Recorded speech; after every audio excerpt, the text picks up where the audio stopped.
आसमान में काले बादलों के बीच बिजली कड़क रही थी। रोशनी की चमक बार बार अंधेरे को चीर रही थी, जैसे दुनिया पर कोई मुसीबत आने वाली हो। बर्ड्स घबराकर इधर उधर उड़ रहे थे, मानो किसी तूफान से भी ज्यादा डरावनी चीज से भाग रहे हों। सूखी डालियों और तबाही के मलबे के बीच क्रोज बड़े लालच से उन लाशों को खा रहे थे जो बिना जान के पड़ी थीं। लेकिन इस टूटे हुए वर्ल्ड में मौत अब अंत नहीं थी। जो इंसान मर चुके थे वो अब वापस उठ खड़े हुए थे, बिना किसी होश के। उनकी आंखों में बस एक खालीपन और खून की प्यास थी। वो अब इंसान नहीं बल्कि अनडेड मॉन्स्टर्स थे, जिन्होंने पूरी दुनिया पर कब्जा कर लिया था।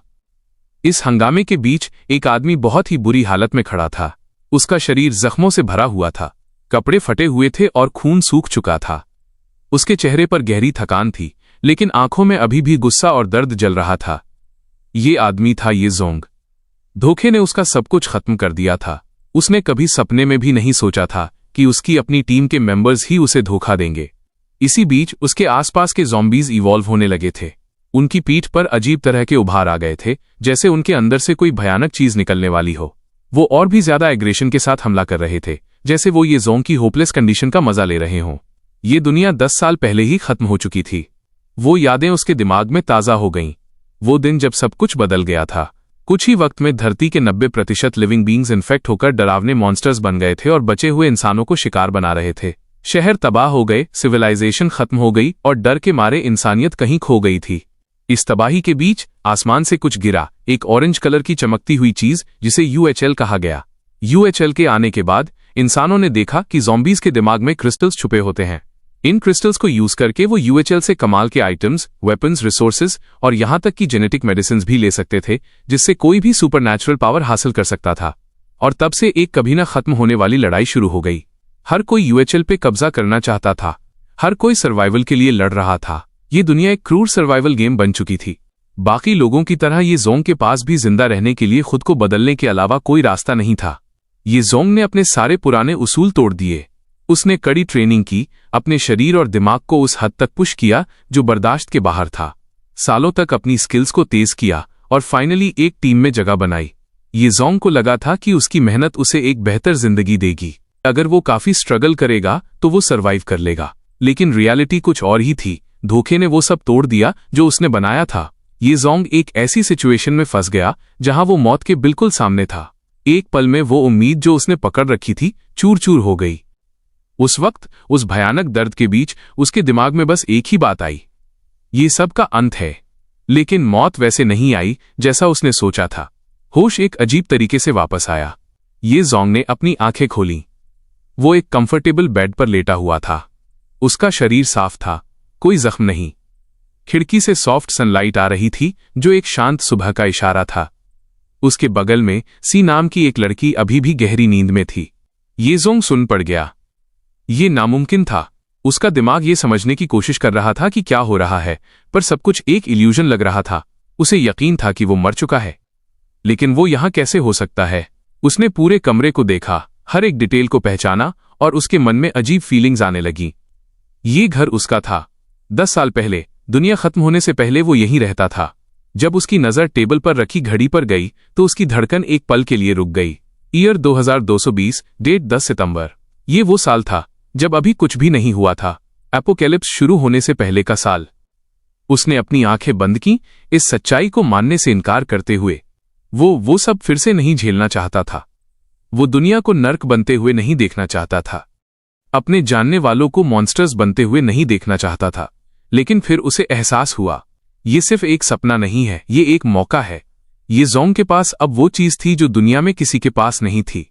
एपोकैलिप्स में 10 साल का सर्वाइवल एक्सपीरियंस। और इस बार वो वही गलतियां नहीं करेगा। वो एक्सपीरियंस उसका सबसे बड़ा वेपन बनेगा। ये जोंग का इरादा पक्का हो गया। इस बार उसे जिंदा रहना ही होगा। ये जोंग ने अपने कपड़े पहने और वहां से निकलने के लिए तैयार हो गया। लेकिन उसकी थोड़ी सी मूवमेंट ने सी को जगा दिया। उस शॉर्ट हेयर वाली लड़की ने अपनी आंखें मली और ये जोंग को क्यूरियोसिटी से देखते हुए पूछा कि वो कहां जा रहा है। ये जोंग चुप रहा, जवाब देने का कोई मूड नहीं था। ये जोंग ने स्टडी टेबल का ड्रॉर खोला। वहां एक प्लैटिनम कार्ड रखा हुआ था, उसके पेरेंट्स की एक कीमती निशानी जो उसने कभी यूज नहीं की थी। जब दुनिया खत्म हुई तो पैसे की कोई वैल्यू नहीं बची थी। इसे रखने का कोई मतलब नहीं था। सी को गुस्सा आया क्योंकि ये जोंग उसे इग्नोर कर रहा था। उसने अपनी आवाज ऊंची की और चिल्लाकर जवाब मांगा। आखिरकार ये जोंग ने एक नाम लिया, किन। सी की नजरें जम गईं। उसका चेहरा पीला पड़ गया। ये रिएक्शन ये जोंग के लिए काफी था। वो जानता था कि सी उसके पीठ पीछे किन के साथ अफेयर कर रही थी। सी अब तक उसके साथ सिर्फ तरस खाकर थी, प्यार की वजह से नहीं। ये जोंग को घिन आने लगी। पास्ट लाइफ में एपोकैलिप्स से पहले वो इस सच्चाई को देख नहीं पाया था। उसने सी को बचाने के लिए सब कुछ किया, अपनी जान दांव पर लगा दी, लेकिन एंड में सी ने उसे छोड़ दिया और किन को चुन लिया। सी ने खुद को डिफेंड करने की कोशिश की और ये जोंग पर इल्जाम लगाया कि वो बिना बात के बोल रहा है सिर्फ इसलिए क्योंकि किन उससे ज्यादा पावरफुल और हैंडसम है। ये जोंग ने मुड़कर सी को ठंडी नजरों से देखा। अपने दिमाग में उसे वो फ्यूचर याद आया जब किन ने सी को 3 फूड कैंस के बदले में बेच दिया था। लेकिन ये जोंग ने ये बात नहीं बोली। वैसे भी अगर वो सच बोलता तो भी सी उस पर विश्वास नहीं करती। सी चिल्लाकर कहने लगी कि उसने पहले ये जोंग को रिजेक्ट किया है, लेकिन ये जोंग को कोई परवाह नहीं थी। बिना वक्त बर्बाद किए वो कमरे से बाहर निकल गया। हर गुजरता हुआ सेकंड कीमती था और वो इसे वेस्ट नहीं करना चाहता था। बाहर निकलते ही ये जोंग ने प्लान बनाना शुरू कर दिया। एपोकैलिप्स जल्दी ही शुरू होने वाला था और उसे तैयार रहना था। मेडिसिन्स, फूड और सर्वाइवल गियर्स जल्दी इकट्ठा करने थे। अपार्टमेंट से निकलते ही उसने एक टैक्सी रोकी। बिना हिचकिचाए उसने ड्राइवर को कुछ पैसे दिए और कहा कि जल्दी से जल्दी पास के हॉस्पिटल ले चले। इतने पैसे देखकर ड्राइवर ने बिना कोई सवाल किए गाड़ी भगा दी। हॉस्पिटल में मेडिसिन स्टोरेज रूम में ये जोंग ने तेजी दिखाई। उसे पता था कि उसे क्या चाहिए और वो कहाँ मिलेगा। अचानक एक नर्स अंदर आई और रूम की हालत देखकर चौंक गई। उसकी नजर ये जोंग पर पड़ी और उसे चोर समझ लिया। एक्सप्लेन करने में वक्त बर्बाद किए बिना ये जोंग वहां से भाग निकला। उसे चोर कहलाने से कोई फर्क नहीं पड़ता था। उसने रिसेप्शन पर पेमेंट के लिए पैसे छोड़ दिए थे, लेकिन ये दुनिया उसके इरादे को नहीं समझेगी। एपोकैलिप्स के वक्त मेडिसिन सबसे कीमती खजाना होती है। अगला स्टेप था गियर्स लेना। ये जोंग एक इक्विपमेंट स्टोर में गया, कुछ जूते ट्राई किए और दूसरी जरूरत की चीजें खरीदी। शॉपकीपर खुश था क्योंकि उसका काफी सामान बिक गया था। जब ये जोंग पेमेंट कर रहा था, उसकी नजर रैक पर रखे एक गोलोक यानी मैशेट पर पड़ी। वो उस मैशेट को पहचानता था। पिछली जिंदगी में यही वेपन उसका सर्वाइवल टूल बना था। बिना सोचे उसने वो खरीद लिया। शॉपकीपर मन ही मन खुश हुआ कि उसने 10 गुना ज्यादा दाम पर बेचा है। लेकिन ये जोंग को प्राइस से कोई मतलब नहीं था। उसे बस परफेक्ट प्रिपरेशन चाहिए थी। टैक्सी फिर से तेज रफ्तार में दौड़ने लगी, ट्रैफिक को चीट करते हुए एक ऐसी हिम्मत के साथ जो सिर्फ आने वाली तबाही के डर से ही आ सकती है। डेस्टिनेशन था एक एलीट मैंशन। ये जोंग ने ड्राइवर को 5 मिनट में पहुंचने को कहा और बदले में 300 ऑफर किए।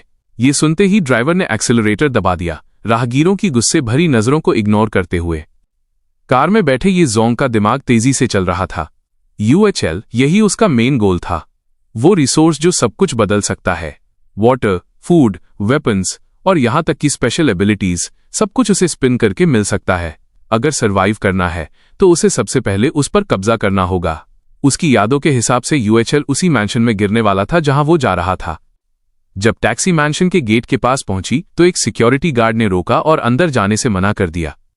ये जोंग ने ड्राइवर को जबरदस्ती गाड़ी अंदर ले जाने को कहा। ड्राइवर ने वैसा ही किया। सिक्योरिटी गार्ड ने तुरंत हेड ऑफिस में रिपोर्ट कर दिया। ये जोंग मैंशन के सामने पहुंचा और उतरने से पहले ड्राइवर को सुनसान जगह पर उतारने को कहा। जैसे ही उसके पैर जमीन पर पड़े उसका चेहरा सीरियस हो गया। अचानक वही सिक्योरिटी गार्ड उसके पीछे आ गया और सख्ती से ये जोंग को वार्निंग दी। उसके हाथ में डंडा था, हमला करने के लिए तैयार। ये जोंग शांत रहा। बिना डरे उसने गार्ड से कहा कि आसमान की तरफ देखे, और जैसे ही गार्ड ने ऊपर देखा, आसमान से एक बड़ी और अजीब चीज नमूदार हुई। गार्ड की आंखें फटी की फटी रह गईं। उसे अपनी आंखों पर विश्वास नहीं हो रहा था। ये जोंग को ऊपर देखने की जरूरत नहीं थी। उसे पता था कि कयामत शुरू होने वाली है, ठीक 10 साल पहले की तरह। उसने देखा कि यूएचएल आ चुका है। डिजास्टर फिर से शुरू होने वाला है, और इस बार ये जोंग ने ठान लिया था कि वो और स्ट्रांग बनेगा। कोई दूसरा मौका नहीं मिलेगा, कोई गलती नहीं होगी। वो एपोकैलिप्स को जीतने के लिए फिर से पैदा हुआ है। गोल्ड कलर का सेंटलाइट स्पेसक्राफ्ट ठीक उस एलीट मैंशन के ऊपर आसमान में मंडरा रहा था। नीचे गार्डन में ये जोंग 2 सिक्योरिटी गार्ड्स के साथ खड़ा था और उस स्पेसक्राफ्ट को देख रहा था। गार्ड्स को लगा कि ये कोई मूवी शूटिंग का प्रॉप है, लेकिन ये जोंग का अनुमान कुछ और ही था।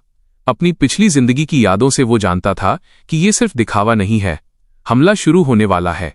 बिना वक्त गंवाए ये जोंग मुड़ा और भागने लगा। उसे पता था कि अगले 5 मिनट में तबाही शुरू हो जाएगी। वो एक वाइट लग्जरी मैंशन के सामने रुका और जल्दी से इंटरकॉम बटन दबाया। अंदर से एक औरत की आवाज आई, कौन है? ये जोंग ने तुरंत जवाब दिया, कुरियर। उसका दिमाग अभी भी आने वाली घटनाओं में उलझा हुआ था। उसे जल्दी करनी थी। कुछ ही देर में दरवाजा खुला। ये जोंग बिना हिचकिचाए अंदर चला गया, लेकिन अंदर से चिल्लाने की आवाज आई।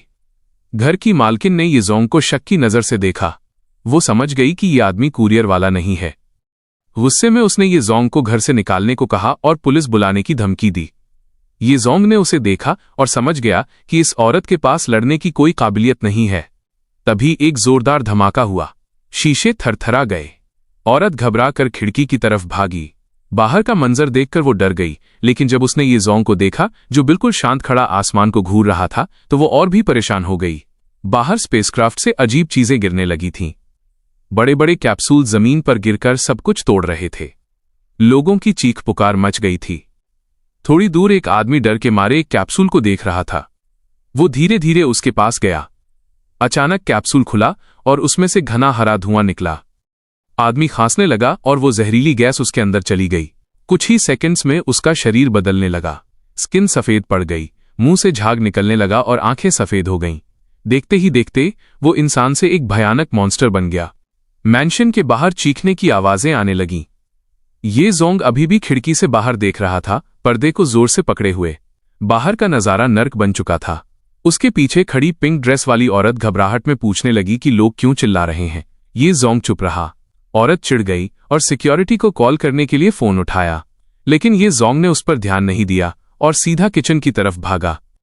औरत गुस्से में चिल्लाई कि क्या वो बहरा है और उसे निकलने को कहा, लेकिन ये जोंग के कदम तब रुके जब उसने अपने सामने एक बड़ी सुनहरी गोल चीज देखी। ये वही यूएचएल एक्सचेंज व्हील था जो किचन के बीच में खड़ा था। औरत को इसके बारे में कुछ नहीं पता था। ये जोंग मुस्कुराया और उसके पास गया। यूएचएल के बीच में एक ग्रे क्रिस्टल चमक रहा था। ये रैंक एक क्रिस्टल था। औरत को अब समझ आया कि ये जोंग इसी चीज के लिए आया था। ये जोंग की नजर यूएचएल के अंदर रखी एक छोटी बोतल पर गई जिसमें हरा लिक्विड था। ये वो मेडिसिन थी जो फिजिकल पावर को 3 गुना बढ़ा सकती थी। ये जोंग ने हाथ बढ़ाया, पर उसे याद आया कि इसे एक्टिवेट करने के लिए 7 क्रिस्टल्स चाहिए। उसने ध्यान से देखा तो उसे जोकर वाला सिंबल दिखा जो लक कार्ड था। औरत अभी भी वहां खड़ी थी, परेशान और कंफ्यूज। उसने ये जोंग के कंधे को पकड़ा और जवाब मांगा। ये जोंग ने शॉर्ट में समझाया कि लक कार्ड स्पेशल एबिलिटीज जैसे सेंसेस को तेज करना, बॉडी स्ट्रांग करना या पेट प्रोवाइड करना जैसी चीजें देता है। ये जोंग को याद आया कि इस औरत के पास पॉइजन रेजिस्टेंस है, तो उसने सोचा इसे असिस्टेंट बना ले, लेकिन औरत ने मना कर दिया। उसे ये सब बकवास लगा।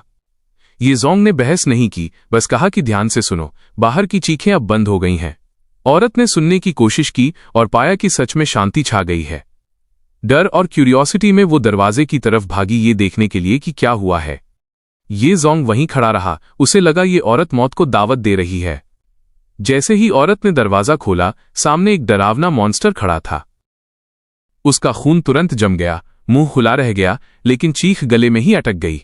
वो क्रिएचर कोई और नहीं बल्कि वही सिक्योरिटी गार्ड था जो पहले मैंशन की रखवाली करता था, लेकिन अब वो इंसान नहीं रहा था।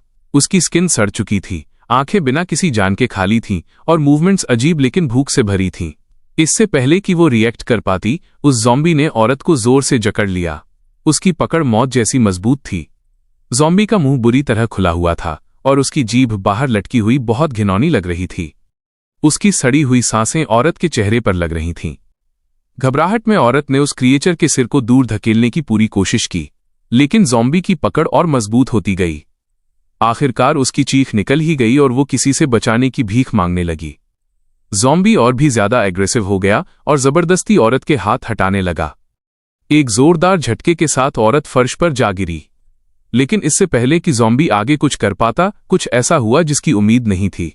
एक ही पल में ज़ॉम्बी का सिर धड़ से अलग हो गया। उस गिरते हुए ज़ॉम्बी के पीछे ये जोंग सीना तानकर खड़ा था। खून से सना हुआ नाइफ अभी भी उसके हाथ में था। वो औरत ये जोंग को डर भरी नजरों से देख रही थी। उसके मुंह से एक शब्द भी नहीं निकल रहा था। बिना कुछ बोले ये जोंग नीचे झुका और उस कटे हुए सिर को उठाया। उसने बड़ी फुर्ती से उस ज़ॉम्बी के माथे से ग्रे क्रिस्टल निकाल लिया। औरत अभी भी खामोश थी, लेकिन उसका दिमाग तेजी से चल रहा था। उसकी नजरें ये ज़ोंग के हाथ में मौजूद ग्रे क्रिस्टल पर टिकी थीं। उसे एहसास हुआ कि ये चीज यूएचएल में दिखने वाली चीज जैसी ही है। लेकिन इससे पहले कि वो कुछ और सोच पाती, दरवाजे की तरफ से भारी कदमों की आवाज आई। 2 और ज़ॉम्बीज वहां आ गए और डरावनी आवाजें निकालते हुए तेजी से उनकी तरफ दौड़े। औरत अभी भी फर्श पर बैठी थी। उसका शरीर डर के मारे अकड़ गया था। उन दोनों क्रिएचर्स को पास आते देख उसकी आंखें फटी की फटी रह गईं। ये ज़ोंग बिना हिचकिचाए उनका सामना करने के लिए आगे बढ़ा। दोनों ज़ॉम्बीज ने ब्रूटल तरीके से हमला किया, लेकिन ये ज़ोंग ने बड़ी फुर्ती से खुद को बचाया और एक ज़ॉम्बी को काट दिया, जिससे उसका शरीर 2 हिस्सों में बंट गया। दूसरा ज़ॉम्बी भी नहीं बच पाया। एक तेज वार से उसका सिर भी धड़ से अलग होकर हवा में उड़ गया। दोनों ज़ॉम्बीज की लाशें एक साथ जमीन पर गिर गईं। उनका खून फर्श पर फैलने लगा। ये ज़ोंग सीधा खड़ा था। उसके नाइफ से खून टपक रहा था। उसकी नजरों में अब भी वही ठंडापन और कॉन्फिडेंस था। औरत अभी भी फर्श पर बैठी थी। उसे अपनी आंखों पर विश्वास नहीं हो रहा था कि अभी उसके सामने क्या हुआ। उसने ये ज़ोंग की तरफ देखा। उसकी आंखों में हैरानी और कंफ्यूजन थी। ये ज़ोंग ने कुछ ही सेकंड्स में 3 ज़ॉम्बीज को खत्म कर दिया था। वो ऐसा कैसे कर सकता है? 3 ज़ॉम्बीज को ढेर करने के बाद ये ज़ोंग पूरी हिम्मत के साथ खड़ा था। उसके पीछे पिंक ड्रेस वाली वो औरत कांपते हुए बैठी थी। वो अभी भी सदमे में थी और समझ नहीं पा रही थी कि उसे बचाने वाला ये आदमी आखिर है कौन।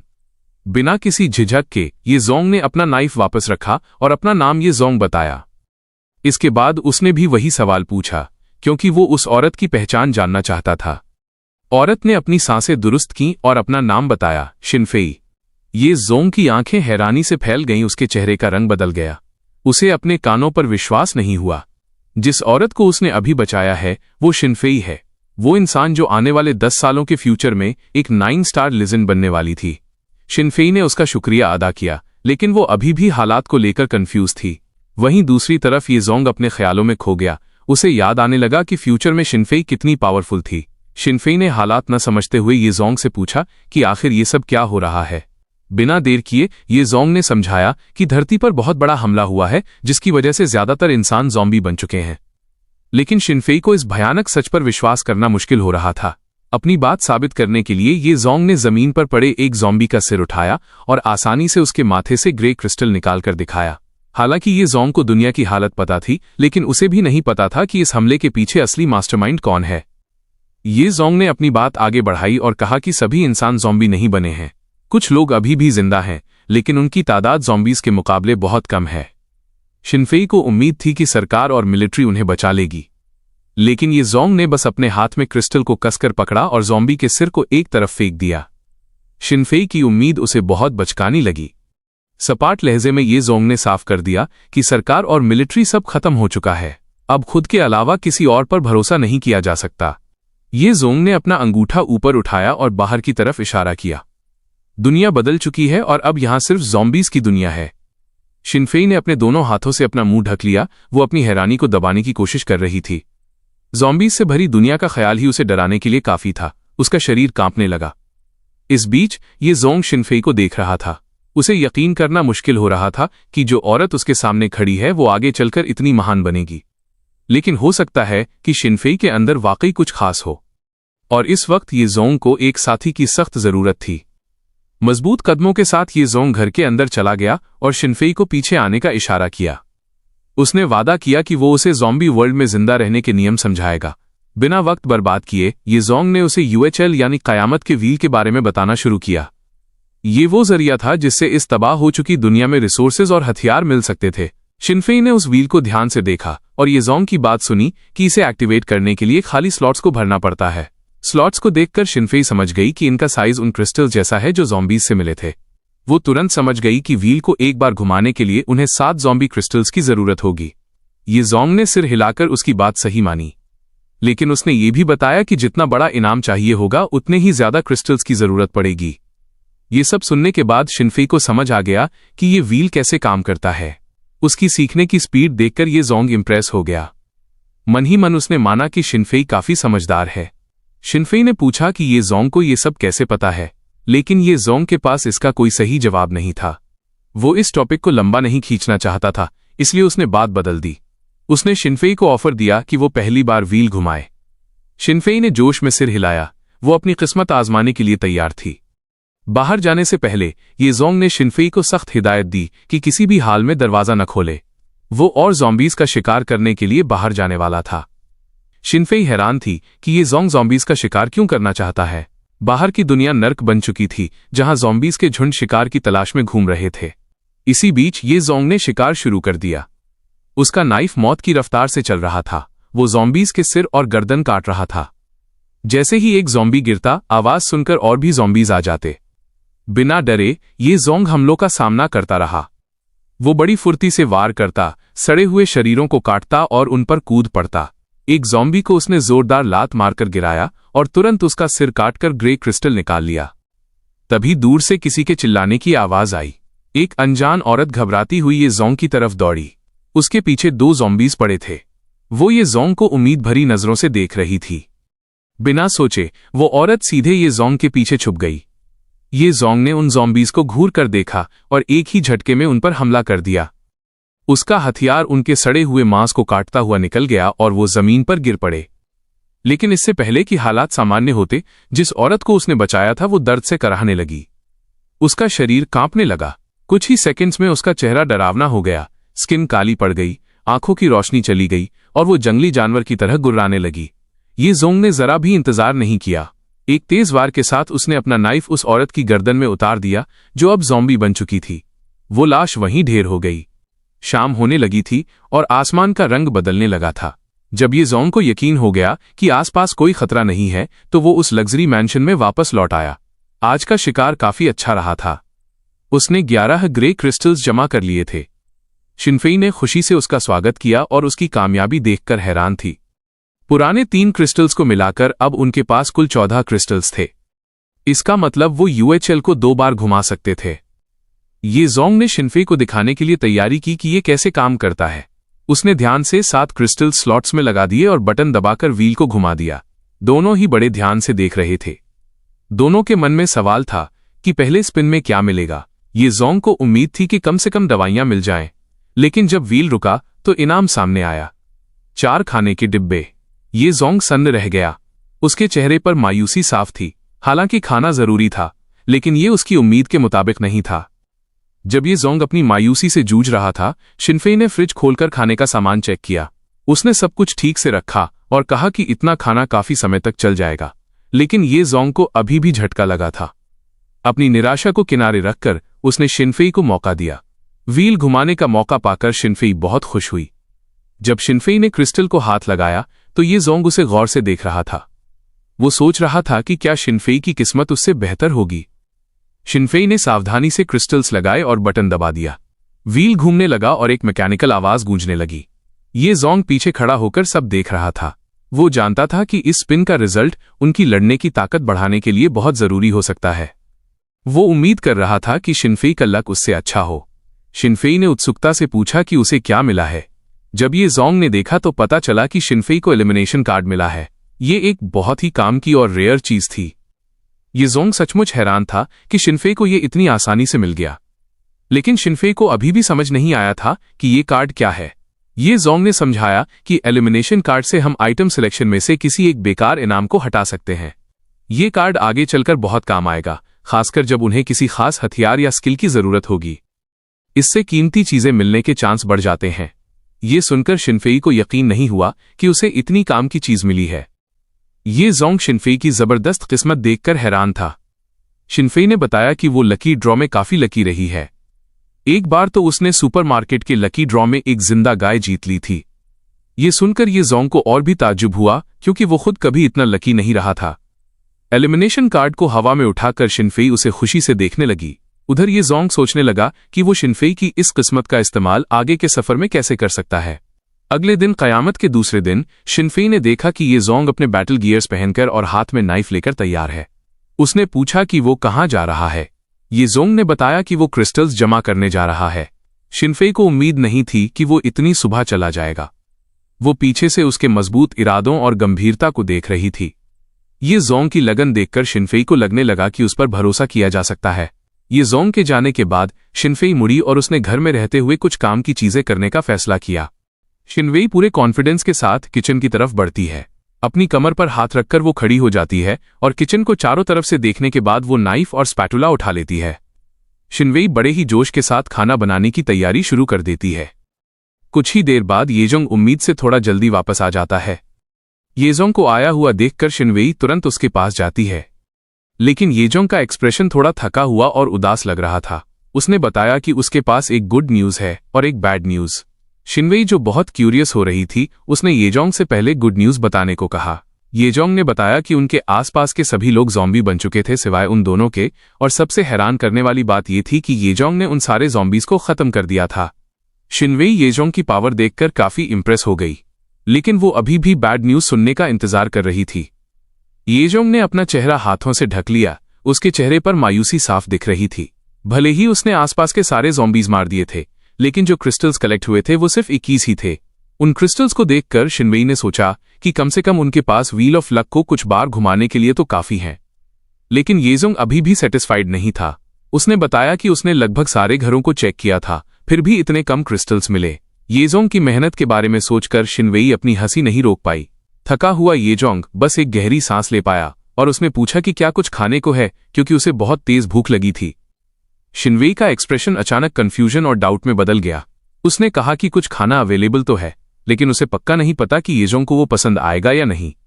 बिना जवाब का इंतजार किए शिनवेई ने जो डिशेस बनाई थी वो सर्व कर दी, लेकिन उनका लुक और प्रेजेंटेशन कुछ खास नहीं लग रहा था। थोड़ी हिचकिचाहट के साथ शिनवेई ने कहा कि शायद इसका टेस्ट बहुत अच्छा ना हो। उसने ये भी सजेस्ट किया कि अगर येजोंग को उसका खाना पसंद ना आए तो वो फ्रिज से डिब्बाबंद खाना ले सकता है। बिना कुछ बोले येजोंग ने शिनवेई का बनाया खाना उठाया और अपने मुंह में डाल लिया। कुछ देर चबाने के बाद उसने ये नतीजा निकाला कि भले ही ये दिखने में अच्छा नहीं है, लेकिन इसका टेस्ट उतना बुरा नहीं है जितना उसने सोचा था। शिनवेई ये रिस्पॉन्स सुनकर सरप्राइज हो गई। उसकी आंखें चमक उठीं और वो येजोंग को देखने लगी, ये जानने के लिए कि क्या वो सच बोल रहा है। लेकिन येजोंग को उस खाने से कोई नफरत नहीं थी। असल में उसका दिमाग पास्ट में चला गया था। एक वक्त था जब भूख की वजह से वो इंसानों का मांस खाने की कगार पर आ गया था। अब एक ठीक ठाक खाना मिलना ही उसके लिए बहुत बड़ी बात थी। पेट भरने के बाद येजोंग शिनवेई को वापस व्हील ऑफ लक के पास ले गया। बिना टाइम वेस्ट किए उन्होंने दोबारा व्हील घुमाना शुरू किया। कुछ स्पिन्स के बाद उन्हें कुछ कीमती आइटम्स मिले, जिसमें गोलियों के साथ एक पिस्टल और एक धनुष बाण शामिल थे। शिनवेई ने बचे हुए क्रिस्टल्स येजोंग की तरफ बढ़ाए और उसे आखिरी बार व्हील घुमाने का ऑफर दिया, लेकिन येजोंग ने मना कर दिया। उसे लगा कि उसकी किस्मत बहुत खराब चल रही है। येजोंग को हिचकिचाते देख शिनवेई ने अचानक उसकी उंगलियों को पकड़ा और उसके दोनों हाथों को कसकर थाम लिया। येजोंग बस बुत बनकर खड़ा रहा। उसे समझ नहीं आ रहा था कि कैसे रिएक्ट करे। शिनवेई ने बहुत गहरी नजरों से उसे देखते हुए यकीन दिलाया कि उसने अपनी सारी किस्मत अब येजोंग को दे दी है। पूरे भरोसे के साथ शिनवेई ने अपनी आंखें बंद कर लीं, जबकि येजोंग अभी भी चुपचाप खड़ा था, ये सोचते हुए कि अभी क्या हुआ। घर के अंदर जब शिनवेई ने उसका हाथ पकड़ा तो येजोंग का चेहरा लाल हो गया। शिनवेई के चारों तरफ एक चमक थी, जैसे कि वो गुड लक का ओरा फैला रही हो।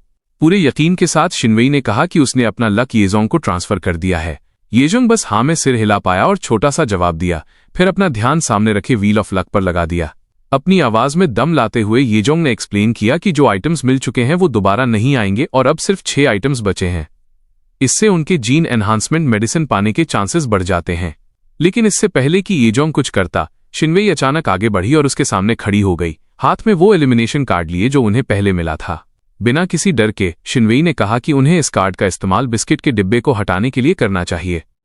पता ही नहीं चला कि कब वो एलिमिनेशन कार्ड धीरे धीरे जलने लगा। शिनवेई और येजोंग की आंखें फटी की फटी रह गईं जब उन्होंने देखा कि वो कार्ड बस गायब हो गया। वो दोनों घबरा गए, खास तौर पर शिनवेई जिसे अपनी गलती का एहसास हो गया था। उसकी लापरवाही की वजह से वो कीमती कार्ड एक ऐसी चीज के लिए यूज हो गया जो इतनी इंपॉर्टेंट नहीं थी। येजोंग ने एक पल के लिए अपना चेहरा ढक लिया। उसकी सांस अटक गई थी और उसके चेहरे पर मायूसी साफ दिख रही थी, लेकिन फिर भी उसने बस इतना कहा कि कोई बात नहीं। अब और टाइम वेस्ट ना करते हुए येजोंग ने आखिरी क्रिस्टल व्हील ऑफ लक में डाल दिया, ये उम्मीद करते हुए कि इस बार किस्मत उसका साथ देगी। तेजी से व्हील घूमने लगा और हवा में एक टेंशन बन गई। येजोंग और शिनवेई नर्वस होकर हिल रहे थे, अपने हाथ मल रहे थे और मन ही मन दुआ कर रहे थे कि उन्हें वो जीन एनहांसमेंट मेडिसिन मिल जाए। कुछ पल बीते और आखिरकार व्हील रुका। उसका कांटा ठीक मेडिसिन की पिक्चर पर जाकर रुका। येजोंग और शिनवेई की आंखें तुरंत चमक उठीं। उनके चेहरों पर खुशी साफ दिख रही थी। जिस उम्मीद का वो इतना इंतजार कर रहे थे वो आखिरकार सच हो गई थी। उनके सामने रोशनी में चमकती हुई एक हरी लिक्विड की बोतल थी। इस मेडिसिन में कमाल की पावर थी। ये यूजर की फिजिक को बहुत ज्यादा बढ़ा सकती थी और क्लोज कॉम्बैट की एबिलिटी को 3 गुना तक मजबूत कर सकती थी। येजोंग उस बोतल को घूरता रहा, उसका दिमाग दूर कहीं ख्यालों में खो गया। कयामत के शुरुआती दिनों में इस तरह की मेडिसिन किसी खजाने से कम नहीं होती। शिनवेई ने एक्साइटमेंट के साथ येजोंग की तरफ देखा और कहा कि अगर येजोंग वो मेडिसिन पी लेगा तो उसकी बॉडी तुरंत स्ट्रांग हो जाएगी। लेकिन उसे तुरंत पीने के बजाय येजोंग ने बोतल उठाई और शिनवेई की तरफ एक मतलब भरी नजर से देखा, जैसे वो कुछ इंटरेस्टिंग दिखाना चाहता हो। बिना एक शब्द बोले येजोंग ने उस मेडिसिन को एक चौड़े बर्तन में डाला और उसमें हेपरिन मिला दिया, जो वो कुछ समय पहले हॉस्पिटल से लाया था। शिनवेई बड़े ध्यान से देख रही थी और समझ गई कि येजोंग उस मेडिसिन को डबल करने की कोशिश कर रहा है। येजोंग ने अपना प्लान समझाया। इस मॉडिफाइड लिक्विड से 2 बोतलें बन जाएंगी। एक वो अपनी पावर बढ़ाने के लिए पी सकते हैं और दूसरी बोतल को किसी कीमती स्किल कार्ड या दूसरी स्पेशल मेडिसिन के साथ एक्सचेंज कर सकते हैं, अगर उन्हें कोई और ऐसा इंसान मिले जो उनकी तरह सिस्टम यूज करता हो। शिनवेई को येजोंग की बात समझ आने लगी। हालांकि वो अभी भी थोड़ा कंफ्यूज थी, लेकिन उसके मन में हैरानी भी थी।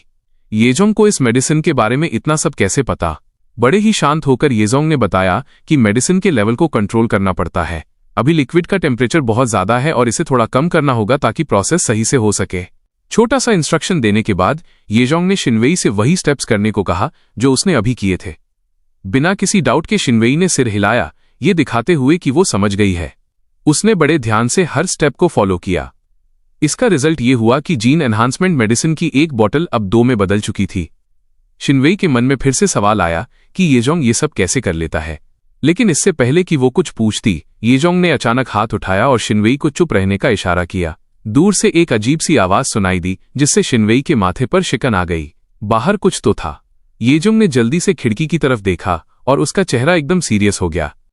बिना वक्त गंवाए येजोंग ने शिनवेई का हाथ पकड़ा और उसे खींचते हुए कमरे से बाहर भागने लगा। शिनवेई कंफ्यूज थी और सिचुएशन समझने की कोशिश कर रही थी कि उन्हें अचानक भागना क्यों पड़ रहा है। भागते हुए येजोंग ने चेतावनी दी कि ज़ॉम्बीज से भी ज्यादा खतरनाक कुछ उनकी तरफ आ रहा है। शिनवेई को लगा शायद कोई मॉन्स्टर होगा, लेकिन येजोंग ने तुरंत बताया कि वो कोई आम मॉन्स्टर नहीं बल्कि म्यूटेटेड कीड़े हैं। वो अभी पूरी बात समझ भी नहीं पाई थी कि सामने वाले दरवाजे से एक तेज टकराने की आवाज आई। कोई बहुत बड़ी चीज भयानक ताकत के साथ बार बार दरवाजे पर टक्कर मार रही थी। बिना रुके येजोंग शिनवेई को लेकर ऊपर की मंजिल की तरफ भागा। उस खतरे को देखने के लिए शिनवेई ने नीचे देखा और उन क्रिएचर्स को अपनी आंखों से देखा। बहुत सारे म्यूटेटेड कीड़े घर के सामने घूम रहे थे जो वायरस से इन्फेक्टेड थे। वो ऐसे लालची मॉन्स्टर्स में बदल चुके थे जो इंसानों को खाते हैं। भले ही उनमें बहुत ज्यादा लड़ने की ताकत ना हो, लेकिन उनकी संख्या इतनी ज्यादा थी कि वो एक बड़ा खतरा बन गए थे। बिना और इंतजार किए कीड़ों का झुंड ऊपर चढ़ने लगा, ठीक वहां जहां येजोंग और शिनवेई थे।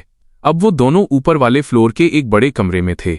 येजोंग ने तुरंत शिनवेई से मदद मांगी और पास रखी एक भारी अलमारी को धकेलकर दरवाजे के आगे लगा दिया। बिना ज्यादा सोचे दोनों ने अपनी पूरी ताकत लगाकर उस भारी चीज को खिसकाया। जब वो दरवाजा रोकने की कोशिश कर रहे थे, शिनवेई ने फिर से येजोंग से उन क्रिएचर्स के बारे में पूछा।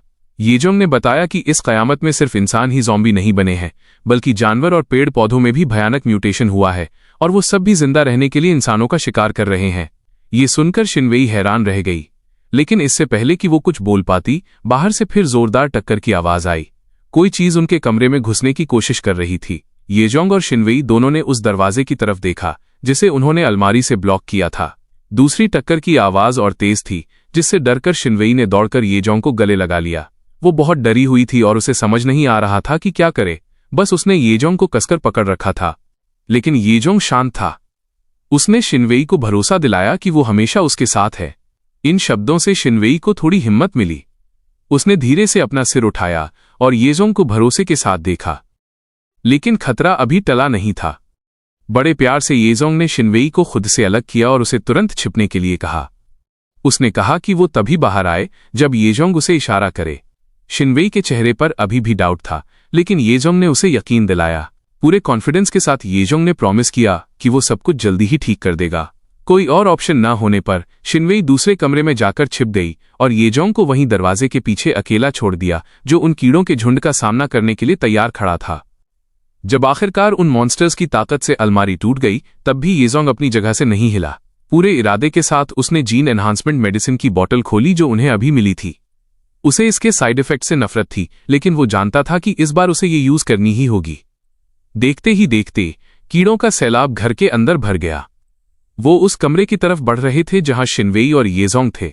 कुछ कीड़े अंदर घुसने की कोशिश कर रहे थे, अपने दांतों और नुकीले पैरों से दरवाजे को खरोंच और धकेल रहे थे। दरवाजे के पीछे येजोंग अपने हाथ में बॉटल कसकर पकड़े तैयार था। बिना किसी हिचकिचाहट के येजोंग ने वो दवाई गटक ली। तुरंत ही दवाई के साइड इफेक्ट्स उसके पूरे शरीर में फैल गए और दर्द के मारे वो घुटनों पर गिर गया। एक चुभने वाला दर्द हुआ और वो चिल्ला पड़ा। दवाई के असर से उसका शरीर कांप रहा था। तभी एक म्यूटेटेड कीड़ा येजोंग के ऊपर आया और अपना जबड़ा खोलकर हमला करने को तैयार हो गया। बाकी कीड़े भी येजोंग की तरफ झपटे, जो अभी हिल भी नहीं पा रहा था, और उन्होंने उसे घेर लिया। अचानक उसके पीछे से एक नाइफ निकली। फुर्ती के साथ येजोंग ने जवाबी हमला किया। अपने इंस्टिंक्ट पर भरोसा करते हुए येजोंग ने तेजी से अपनी बॉडी घुमाई। पल भर में ही कई कीड़े ढेर हो गए। उनके शरीर बिना किसी मुकाबले के कट गए थे।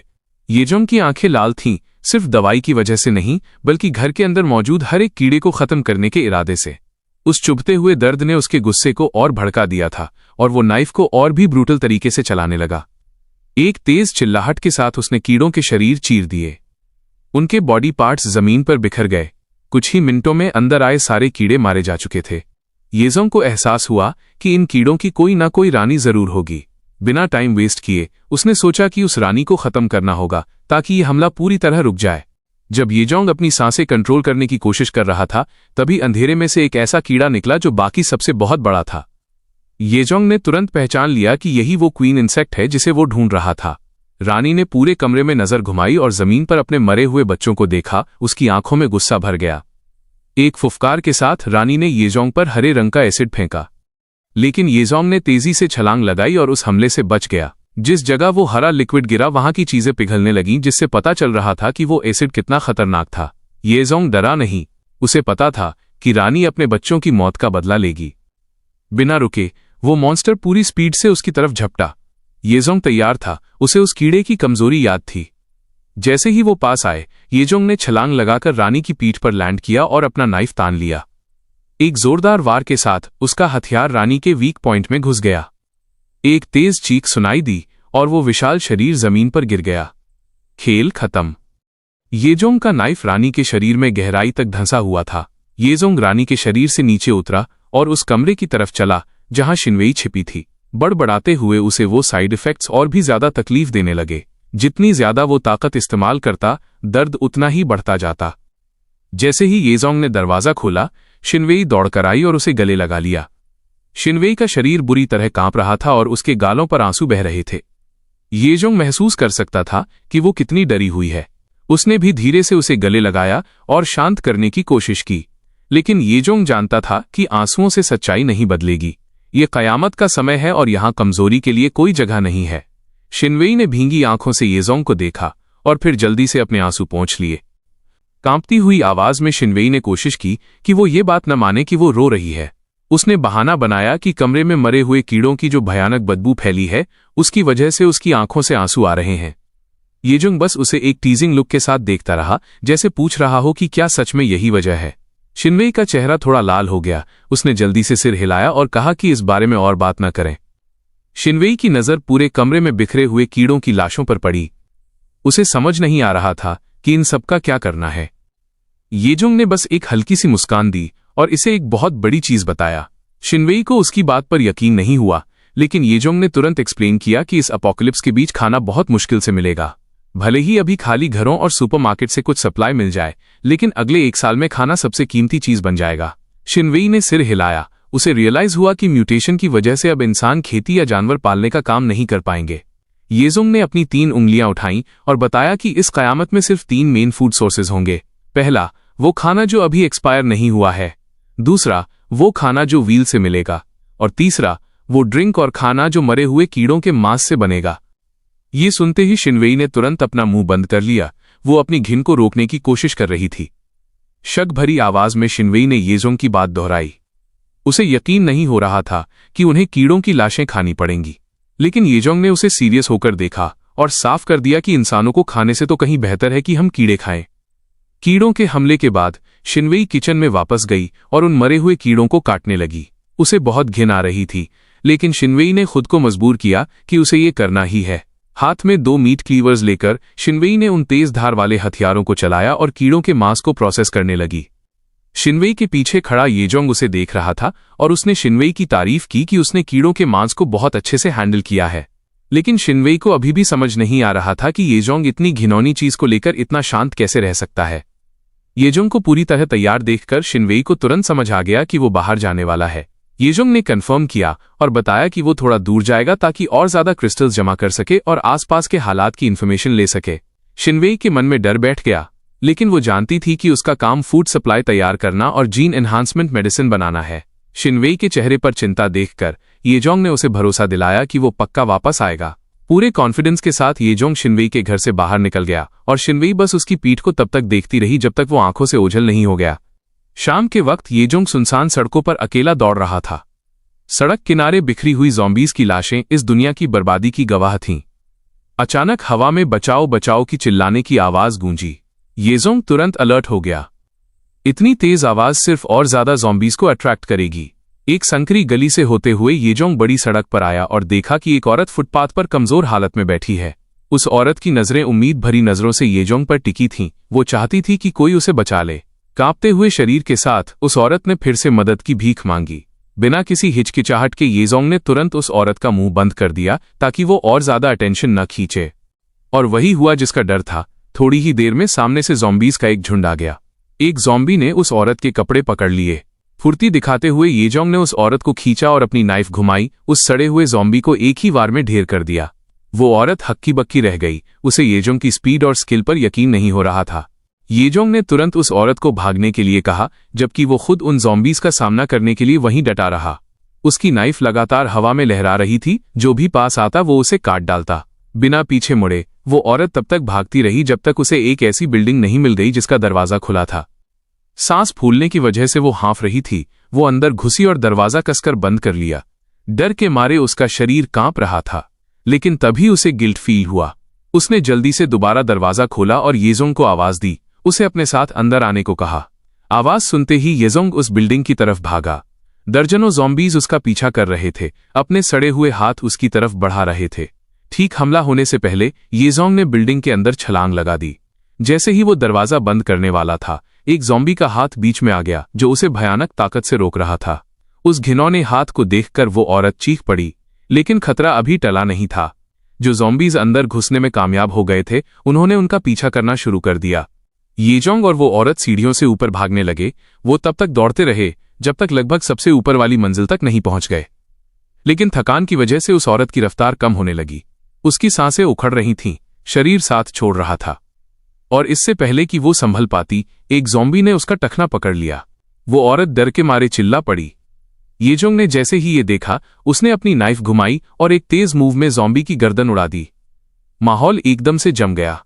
ज़ॉम्बीज़ ने हिलना बंद कर दिया, जैसे किसी चीज ने उनका ध्यान भटका दिया हो। अचानक सीढ़ियों वाले हिस्से में एक तेज सफेद रोशनी चमक उठी। येजोंग और वो औरत दोनों ने उस रोशनी की तरफ देखा। शहर के आसमान से एक चमकती हुई चीज धीरे धीरे नीचे गिर रही थी, जो अपने आसपास एक रहस्यमयी चमक बिखेर रही थी। येजोंग उस रोशनी को पहचान गया। वो डंजन की थी। डंजन की को इस बर्बाद दुनिया का सबसे रेयर आइटम माना जाता है। वो चाबी ही एकमात्र रास्ता है उस रहस्यमयी जमीन तक पहुंचने का जहां उम्मीद बची है। शहर के आसमान में गिरती वो सफेद रोशनी उस जगह को मार्क कर रही थी जहां डंजन की गिरने वाली थी। अपनी पिछली जिंदगी में बड़े बड़े हाई लेवल वेटरन्स भी इसे पाना चाहते थे। अब अपनी दूसरी जिंदगी में येजोंग ने ठान लिया कि वो इसे हासिल करके रहेगा। जब येजोंग और उसके साथ वाली औरत का ध्यान उस रोशनी पर था, तभी अनजाने में ज़ॉम्बीज़ ने उन पर फिर से हमला कर दिया। एक ज़ॉम्बी बिल्कुल येजोंग के पैरों के पास आ चुका था और उसे काटने ही वाला था। अपने तेज रिफ्लेक्सेस का इस्तेमाल करते हुए येजोंग ने ज़ॉम्बी के चेहरे पर जोरदार मुक्का मारा। वो ज़ॉम्बी पीछे की तरफ उड़ गया, दूसरे ज़ॉम्बी से टकराया और थोड़ी देर के लिए एक सेफ डिस्टेंस बन गई। येजोंग ने तुरंत सिचुएशन को एनालाइज किया। ये संकरी सीढ़ियां डिफेंस के लिए और काउंटर अटैक करने के लिए एक अच्छी जगह हो सकती हैं। तेजी से येजोंग उन 10 ज़ॉम्बीज़ का सामना करने के लिए तैयार हो गया जो रास्ता रोके खड़े थे। उसने अपनी सांसों को काबू में किया और फिर उसके हाथ में मौजूद नाइफ बिजली की तरह चली। उसने एक ज़ॉम्बी का हाथ काट दिया जो उसकी तरफ बढ़ रहा था। वो कटा हुआ हाथ पीछे खड़ी औरत के चेहरे पर लगते लगते बचा। वो औरत बस चुपचाप खड़ी रह गई। उसका दिमाग अपने पास्ट में चला गया। वो औरत कभी ऐसी जिंदगी जीती थी जिसे देखकर लगता था कि भगवान ने उसे खुद सारी किस्मत दे दी है। पॉपुलैरिटी, खूबसूरती, होशियारी और दौलत उसके चारों तरफ थी। लेकिन सब कुछ एक पल में बदल गया जब दुनिया में कयामत आ गई। जिन लोगों को वो जानती थी वो ज़ॉम्बी बन गए, यहां तक कि उसका अपना पिता भी। जो कुछ भी उसके पास था वो एक पल में खत्म हो गया। अब उसके अंदर सिर्फ डर और नाउमीदी बची थी। वो सिसक सिसक कर रोने लगी। उसे यकीन हो गया था कि उसका अंत पास है। ये जोंग, जिसने उसकी हताश आवाज सुनी, उसने तुरंत उस औरत को और तेजी से ऊपर जाने के लिए कहा। इस बीच वो उन पास आते हुए ज़ॉम्बीज़ को तब तक मारता रहा जब तक एक भी नहीं बचा। हालात सुरक्षित होने के बाद येजोंग ने अपनी ताकत वापस पाने के लिए थोड़ा रेस्ट लिया। पीछे से वो औरत उसे बड़ी हैरानी और रिस्पेक्ट के साथ देख रही थी। उसे लगने लगा था कि येजोंग अकेला ही सारे ज़ॉम्बीज़ को मार सकता है। येजोंग के चेहरे पर थकान दिख रही थी, लेकिन उसका शरीर रुका नहीं। वो उस जगह की तरफ बढ़ने लगा जहां डंजन की गिरी थी। वो औरत अभी भी हिचकिचा रही थी, लेकिन अनजाने में ही उसके कदम येजोंग के पीछे पीछे चलने लगे। येजोंग ने देखा कि जिस बिल्डिंग की छत पर वो हैं, वो सामने वाली बिल्डिंग से जुड़ी हुई है। उसने अंदाजा लगाया कि वो उस बिल्डिंग के जरिए बाहर निकल सकते हैं और नीचे जाकर डंजन की ढूंढ सकते हैं। लेकिन अचानक उसके कदम रुक गए। वो दोनों सामने वाले कमरे को देखकर हैरान रह गए। म्यूटेटेड बेलों ने पूरे कमरे को घेर रखा था, और सबसे ज्यादा चौंकाने वाली बात यह थी कि वो पौधे ऐसे हिल रहे थे जैसे उनमें खुद का दिमाग हो। वो औरत कंफ्यूज थी। उसे यकीन नहीं हो रहा था कि बिल्डिंग के अंदर ऐसा कुछ हो सकता है। पलक झपकते ही उन म्यूटेटेड बेलों ने उस औरत के शरीर को कसकर जकड़ लिया। वो हिल भी नहीं पा रही थी, बस घबराहट में येजोंग को देख रही थी। येजोंग ने बिना देर किए अपनी नाइफ चलाई और उन बेलों को काट दिया जिन्होंने औरत को पकड़ रखा था। कुछ ही वार में वो पकड़ ढीली हो गई और वो औरत गिरकर येजोंग की बाहों में आ गई। उनकी नजरें मिलीं। औरत का चेहरा लाल हो गया। उसका दिल जोर से धड़कने लगा, क्योंकि उसे रियलाइज हुआ कि येजोंग ने उसे बचाने के लिए अपनी जान जोखिम में डाली। येजोंग के लिए उसका अट्रैक्शन और गहरा हो गया। लेकिन जब उसने अपना चेहरा येजोंग की छाती के पास लाने की कोशिश की तो अचानक येजोंग ने उसे बिना किसी हिचकिचाहट के नीचे गिरा दिया। औरत चौंक गई। उसे लगा था कि शायद येजोंग में भी उसके लिए फीलिंग्स हैं, लेकिन उसका अंदाजा गलत निकला। उन म्यूटेटेड पौधों को काटकर रास्ता बनाने के बाद येजोंग एक बंद दरवाजे के पास पहुंचा। उसे ये रुकावटें बिल्कुल पसंद नहीं थीं जो उसका वक्त बर्बाद करती थीं। जब उसने दरवाजा खोलने की कोशिश की तो पता चला कि वो अंदर से लॉक्ड है, जैसे किसी ने उसे ब्लॉक किया हो। औरत ने पूछा कि अब हम क्या करें? बिना ज्यादा बोले येजोंग ने उस दरवाजे पर जोरदार लात मारी। दरवाजा धमाके के साथ खुला और सामने वो छत दिखाई दी जो आगे वाली बिल्डिंग की तरफ जाती थी। लेकिन वहां एक और सरप्राइज उनका इंतजार कर रहा था। उस छत पर कुछ सर्वाइवर्स पहले से ही काम चलाऊ हथियारों के साथ तैयार खड़े थे। वो बहुत अलर्ट लग रहे थे, जैसे उस दरवाजे से जो भी निकलेगा उस पर हमला कर देंगे। येजोंग ये नजारा देखकर हैरान था। मतलब अभी भी ऐसे लोग हैं जो ज़ॉम्बीज़ के हमले से बच पाए हैं। येजोंग और उसके साथ वाली औरत ने अगला कदम उठाने से पहले एक पल रुककर सिचुएशन को समझने की कोशिश की। एक बिल्डिंग की छत पर बचे हुए लोगों का एक ग्रुप जिंदा रहने की कोशिश कर रहा था। येजोंग ने उस दरवाजे को तोड़ा जो सामने वाली बिल्डिंग का रास्ता रोक रहा था। वहां पहले से ही कुछ लोग मौजूद थे जो ज़ॉम्बीज़ से बचकर वहां छिपे थे। उनमें से एक, जिसके बाल पीले रंग के थे, उसने शक भरी नजरों से येजोंग और उस औरत को देखा। उस लड़के ने तुरंत उनकी पहचान और मकसद पूछा। येजोंग ने बताया कि नीचे वाली बिल्डिंग अब सेफ नहीं है, लेकिन येजोंग ये भी जानना चाहता था कि वो लोग छत पर क्यों छिपे हैं। वो पीली बाल वाला लड़का भड़क गया क्योंकि येजोंग ने दरवाजा तोड़ दिया था। उसे डर था कि अब ज़ॉम्बीज़ कभी भी अंदर आ सकते हैं। येजोंग ने उसे यकीन दिलाने की कोशिश की कि उसके हमले से कोई ज़ॉम्बी नहीं बच सकता, लेकिन उस लड़के को भरोसा नहीं हुआ। एक दूसरा लड़का, जिसके लाल रंग के मोहॉक बाल थे, उसने कहा कि अब टूटा हुआ दरवाजा ठीक नहीं हो सकता, तो एकमात्र रास्ता यह है कि उसे फावड़े शवल से ब्लॉक कर दिया जाए। पीली बाल वाला लड़का और ज्यादा पैनिक हो गया और उसने अपना बेसबॉल बैट येजोंग की तरफ कर दिया। वो उसे ही खतरे की वजह बता रहा था, लेकिन लाल मोहॉक वाले लड़के ने उसे शांत करने की कोशिश की। इस बीच वो औरत जो येजोंग के साथ थी, वो डर के मारे उसके पीछे छिप गई। उसका शरीर कांप रहा था। येजोंग की नजरें छत पर चारों तरफ घूमी। वहां कुछ और लोग भी थे जो डरे हुए लग रहे थे। पीली बाल वाले लड़के ने फिर से कहा कि वो सब बस अपनी जान बचाकर भाग रहे हैं और एक सेफ जगह ढूंढ रहे हैं, बिल्कुल येजोंग की तरह। येजोंग चुपचाप उस लड़के की बात सुनता रहा। फिर उस लड़के ने पूछा कि येजोंग का आगे क्या प्लान है। बड़े शांत होकर येजोंग ने जवाब दिया कि उसे सामने वाले हाई स्कूल में जाना है। पीली बाल वाले लड़के ने बड़े कॉन्फिडेंस से अंदाजा लगाया कि येजोंग अपने फैमिली मेंबर्स को बचाने जा रहा होगा। लेकिन उसे शक था कि येजोंग वहां तक पहुंच भी पाएगा क्योंकि सड़कें ज़ॉम्बीज से भरी पड़ी थीं। येजोंग ने क्लियर किया कि वो किसी को बचाने नहीं जा रहा, बल्कि उसने स्कूल के इलाके में एक रोशनी गिरते हुए देखी है। पीली बाल वाले लड़के को यकीन नहीं हुआ। उसके लिए सिर्फ एक रोशनी के पीछे भागने के लिए अपनी जान जोखिम में डालना पागलपन था। लेकिन आखिरकार उसने बता दिया कि स्कूल जाने का एक शॉर्टकट है। उसने पास वाली एक बिल्डिंग की तरफ इशारा किया जिसे वैकल्पिक रास्ते की तरह यूज किया जा सकता था। लेकिन स्कूल तक पहुंचने के लिए येजोंग को उस बिल्डिंग पर कूदना होगा जो बहुत खतरनाक था। उस लड़के ने चेतावनी दी कि अगर गिरे तो ऊंचाई की वजह से येजोंग हमेशा के लिए अपाहिज हो सकता है। येजोंग ने सामने वाली बिल्डिंग को ध्यान से देखा। उसे समझ आया कि सामने वाली छत एक मंजिल नीचे है और दूरी लगभग 5 मीटर है। वो कूदने के लिए तैयार हो गया। जैसे ही येजोंग आगे बढ़ने लगा, उसके साथ वाली औरत ने उसकी जैकेट की आस्तीन पकड़ ली। उसने भीख मांगी कि उसे भी साथ ले चले और उसे वहां अकेला न छोड़े। बिना किसी हिचकिचाहट के येजोंग ने अपना बैग उस औरत को दिया और उसे पहनने को कहा। औरत ने बैग अपनी पीठ पर लाद लिया। पीली बाल वाला लड़का हंसने लगा। उसे यकीन नहीं हो रहा था कि येजोंग सच में एक औरत और भारी बैग के साथ कूदने वाला है। उसने ऑफर भी किया कि वो बैग पकड़ लेता है ताकि वजन कम हो जाए। एक मुस्कान के साथ जो ऊपर से फ्रेंडली लग रही थी, उसने येजोंग को भरोसा दिलाने की कोशिश की कि उसका कोई गलत इरादा नहीं है और वो येजोंग के कूदने के बाद बैग फेंक देगा। लेकिन उस औरत को उस पर बिल्कुल भरोसा नहीं था। उसने बैग को और कसकर पकड़ लिया। येजोंग ने तुरंत उसे बैग पहने रहने का इशारा किया। फिर उसने औरत की कमर पर एक रस्सी बांधी और उसका दूसरा सिरा अपने शरीर से बांध लिया ताकि वो गिरे नहीं।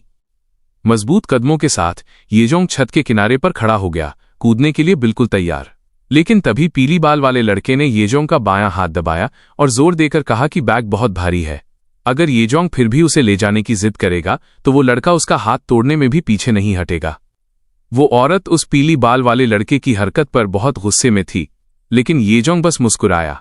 बिना जरा सा भी डरे येजोंग ने उस लड़के को बस एक शब्द बोलकर चिढ़ाया, बेवकूफ। और इससे पहले कि वो लाल मोहॉक वाला और पीली बाल वाला लड़का कुछ समझ पाते, येजोंग ने सामने वाली बिल्डिंग पर छलांग लगा दी। उनकी आंखें फटी की फटी रह गईं। उन्हें यकीन नहीं हो रहा था कि येजोंग ने सच में ये कर दिखाया। जब येजोंग और वो औरत हवा में थे तो उनके नीचे ज़ॉम्बीज का झुंड लगातार रेंग रहा था। जैसे ही वो सामने वाली बिल्डिंग पर लैंड हुए, येजोंग ने तुरंत वो रस्सी खोल दी जिससे वो औरत बंधी थी। वो डर के मारे बुरी तरह कांप रही थी। येजोंग ने उसका हाल पूछा तो उसने बहुत ही धीमी आवाज में कहा कि वो ठीक है। उन्हें पता भी नहीं था कि दूर से कोई उन पर नजर रखे हुए है। एक भारी शरीर वाला आदमी दूरबीन लगाकर उन्हें देख रहा था।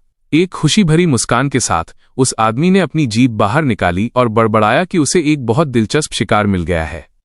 उस आदमी के पीछे कुछ गुंडे एक बेबस औरत को परेशान कर रहे थे।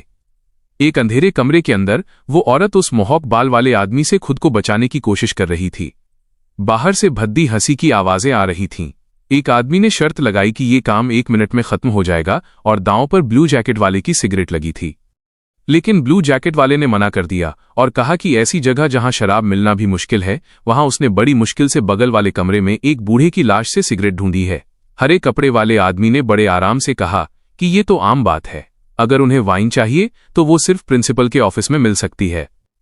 तभी गंजे आदमी ने बताया कि प्रिंसिपल का ऑफिस कुछ स्टूडेंट्स ने लॉक कर रखा है।